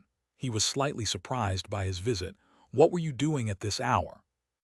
The demigod mage let out a creepy smile as he replied, "Remember how I kept saying that I have a plan that can help you break that wall? You meant absorbing the powers with a higher bloodline, someone like the High Priestess." The demon emperor didn't approve of the idea. "You know that divine energy is like poison to us." The mage nodded in agreement. "Yeah, I know. That is why I thought of making a deal with the High Priestess to give birth to your heir. The air that contains your bloodline will be a perfect ingredient for your ascension." After a brief pause, he let out a sigh and continued, "Unfortunately, that deal fell through as I wasn't able to destroy that black hole. Even now, I wasn't able to find out the identity of the person who created it. However, luckily, I coincidentally found the ingredient. If we capture the person, I can guarantee you about not just the success, but you will be more powerful than your peers." "Who is it?" The demon emperor got up on his feet as if he was in a hurry. The mage pointed his finger at the window. "Luckily for you, that person is actually here. Let's go and welcome the guests." After a while, the spider ship landed right on the premises of the royal palace. Unlike elsewhere, there were practically no guards in the palace or its surroundings, because there was no need to guard it in the first place. As a result, only the demon emperor and the mage were there to welcome Mark and his companions as they stepped out of the ship and walked toward them. A slight surprise appeared on both of them as they didn't expect the High Priestess to be standing before them. Adding on top of that, they couldn't sense anything from Mark. "Who are you? Identify yourselves," said the demon emperor in a deep tone. His expression indicated that he could attack them at any moment. Seeing another supreme being made him a bit wary. As for Steve's young look, the demons don't care about it. It is in the nature of demons to only care whether you are strong or not. Mark, who was leading the group, directly came to the matter. "I'm Lu Zhen and I'm here to strike a deal with you." He scanned both of them simultaneously. Eyal the Great. Race Demon Human. Rank 9 Peak Stay. Spirit Path Fighter. Attribute Dark Metal. Affiliation Earth 192 Former Ixodus Empire Tower of Zalazar. Description: once a human from Earth 192, Eyal was summoned by the elves to turn out as a great hero, who later defeated the clone of Zalazar and sealed himself along with the demon army. After the release, Eyal's body and soul were merged with Zalazar's clone. What the F? Mark was completely taken aback by the description of this enemy. He never expected it to turn out like this. He then shifted his attention to the mage, while wondering whether he would be surprised once again. Vexjern. Race Machian. Age 160,000 approx. Rank 10 Peak. Spirit Path Mage. Attribute Gravity. Affiliation Void Realm Ixodus Empire. Description: a mage from the Void Realm, a dimension that is said to be sealed by the Jade Emperor. As the one born in the Machian race, Vexjern could create powerful illusions and had telekinesis ability. Okay, this one isn't anything special. Mark lost his interest in the mage. Just as he was about to shift his attention back to the Demon Emperor, the notification sound rang in his head. Ding, you received an emergency quest, Save Eyal. Chapter 474, Deal with the Demons. Quest Save Eyal. Description: Eyal's soul is trapped by Vexjern while his physical body is taken over by the spirit of the clone of Zalazar. Save Eyal by inserting his soul back into his body after separating the demonic spirit from his body. Reward: Rocket Launching Station. Accept. And how should I do that? Mark asked the system, hoping for guidance. However, the system didn't give him what he wanted. Ding, the host has to find the way by himself. Obviously, Mark didn't like the answer. He argued, in that case, I need a better reward. Ding, the request is declined. The reward is fair. That means it isn't a tough task and isn't involving defeating or killing this shorty alien, thought Mark. I guess I have to depend on my 7 points of luck. Should I absorb some of their luck? However, these are not normal warriors, especially that rotten green apple. He might be able to sense when my ring absorbs his luck. Then, should I target one of my own? Seeing that Mark was standing in a daze while the rest of them simply glancing at his back, the demon emperor frowned in displeasure. Young man, you are here with our enemies to strike a deal at midnight, but instead, you are only wasting our time. Tell us what you want before I lose my patience. Open skills section. After returning to reality, Mark opened the skills section as a part of his plan and then said in a calm manner, "These 2 elves are my prisoners. I'm willing to hand over them to you in exchange for letting me take their people to my world in peace. They shall never return to this world, seeking revenge either." As the mage stayed silent, observing everyone else, Demon Emperor let out a chuckle. "You are quite amusing, human. Why do you think I will listen to a we?" "We agree." Vextern interrupted the Demon Emperor before he finished his words of belittling. "Lord Vextern." The Demon Emperor abruptly turned his head, raising his voice. The mage raised his hand and closed his eyes with a nod, gesturing him to leave it on him. As everyone's gaze shifted to him, Vextern let out his usual creepy smile as he stared at them. If the princess becomes His Majesty's bride and accepts the demonic energy, thereby turning into our demon queen, we shall end the enmity with the elves. The surviving elves can peacefully live in that forest without any fear, restarting their civilization. The Demon Emperor was also shocked this time, and for the first time in several hours, the High Priestess opened her mouth. "That's not what we agreed, Vextern." Mark turned his head to the side and glanced at her from the corner of his eyes. The High Priestess continued, "Our agreement was that if I surrender and marry your king, you leave our people alone, including Her Highness.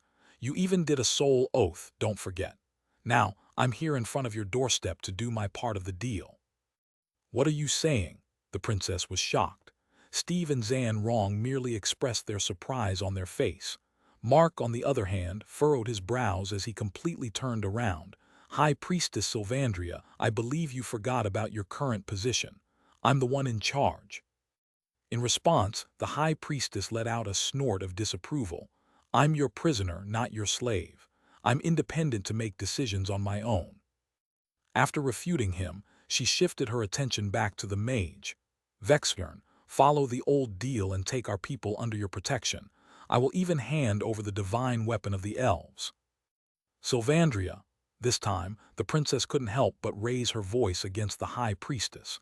In fact, she was so angry with Sylvandria that she didn't even attach the title and directly called her name. "Do you even know what you are saying?" The High Priestess answered, "I will do whatever is needed to keep our people alive. It doesn't matter if I make a deal with the hero or the devil. After I am gone, my successor will replace me as the High Priestess and assist you in building your own kingdom. Consider this as your repayment for everything I have done for you and your people." "Your Grace." The princess went speechless at her reply and just stared at her. For a few seconds, both of them silently stared at each other as if they were telepathically communicating even though they were not. The princess then nodded in understanding, stepping aside and giving way for Sylvandria to walk forward. The High Priestess let out a smile and stepped forward, but just as she was about to cross Mark, the latter grabbed her hand tightly. "Since you forget your position, then, let me remind you." Mark raised his left index finger to click on the skill. Just as everyone was wondering why he was pointing his finger at the mage, invisible pressure pushed them to the ground. Gravity Dome 200G. Except for Vextern, who was on his knees, the rest of the people found themselves crashing onto the ground and stuck to it like a magnet. This power, the Demon Emperor tried his best to raise his head and glanced at the mage. It is similar but strong enough to force Vexjorn to his knees. Fascinating, commented the mage with a smile, not minding how he was forced to kneel. Ether energy escaped from his body, forming a layer over his skin before he slowly rose to his feet. I had my suspicions. You are the one who created that black hole, aren't you? Mark was slightly taken aback by how easily the demigod realm mage managed to nullify the effect of the gravity dome on himself. He couldn't help but think, I guess I did a good thing on not underestimating this fellow's strength. Nevertheless, once I reveal my trump card, he will die anyway, so I don't need to care about it too much. In order to follow his original strategy, Mark then had to admit the truth, but without any look of apology on his face. It was an accident. He merely shrugged his shoulders as if it wasn't much. The mage, however, didn't blame him either. Instead, he went on conversing with him while even ignoring the struggling demon emperor beside him. It's been a while since I have witnessed such a destructive black hole. Yours also seemed a little special. Even the great Zalazar couldn't destroy it and made it worse instead. If not for the intervention by the world's guardian, the world would have been doomed. But then again, it is to be expected. The Guardian won't be able to see the destruction of the world in his care. Guardian, Mark raised his left eyebrow with a frown on his face. The system was the one who intervened, not the Guardian. While he believed that this planet also had a Guardian just like how his planet also had one, Mark didn't probe too much into the matter, considering how this Guardian never intervened even when the demons took over the world, or when his black hole went out of control. He merely nodded in understanding and said, So, what's your choice? Since Sylvandria wanted to take Aloan's place, you can choose who you want. Considering the fact that you are interested in letting them roam free as they wish, here's my new proposal. I would like you to convince Zalazar to release the rest of the royal elves imprisoned in his tower. The royal family is still alive. My family is alive. How do you know that? High Priestess Sylvandria, Princess Aloan, and Vexjorn were stunned by his words. Chapter 475, Meeting the Enemy Boss. Mark didn't know that they weren't aware of this truth. When he saw the quest details, he automatically expected everyone to know this. Now that the truth is out and he cannot do anything about it, Mark decides to act as if it isn't a big deal. I have my sources, he said to the mage in a nonchalant tone. After a brief pause, he continued, Anyway, I don't have much time to waste it. If there's no problem with my request, let's proceed with the deal. What do you say, Mr. Vexjorn of the Void Realm? The mage thought for a bit and replied, While convincing Lord Zalazar is very difficult, I'll try my best since it is you who is requesting it. I'm sure he will agree to it too. I just need a bit of time. Until then, all of you can rest at the palace. Before that, just remove this fusing gravitational effect on our bodies, roared the demon emperor, using every bit of strength he got. His face collapsed onto the ground once again. It was then the mage realized that Eyal was also affected. He gestured to Mark to retrieve it. Mark nodded, and then deactivated the gravity dome, releasing the pressure on enemies and allies alike. As the rest of them started taking heavy breaths, the High Priestess caught the unconscious princess and checked her pulse rate to check her condition. Zan Rong told her that the princess was fine and offered her help in carrying her. The High Priestess looked at her and then glanced at Mark's back before she left the princess in Steve's care, not because she trusted him over Zan Rong or something, but it is because he was a supreme being. Soon they entered the palace, and except for Mark, the rest of them were taken to a guest room. They sat in one room due to the suspicions of a foul play by the demons.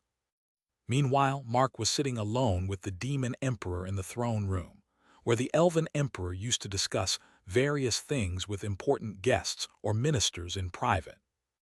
In Vexjorn's absence, there was a heavy silence between Mark and the demon emperor. The former was merely checking out the skills and quest list to pass the time, while the latter was trying his best to not attack the stranger.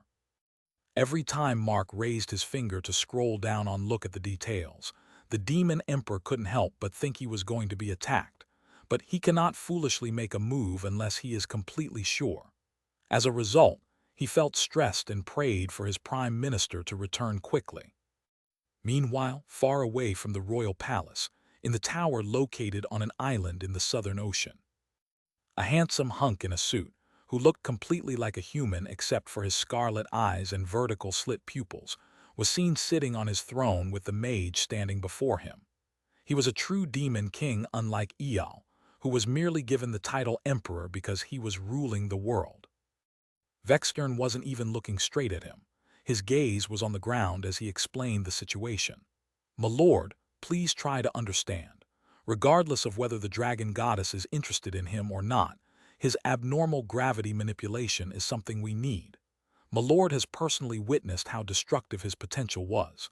If we play our cards right, freeing the devil from the banished realm might not be a dream."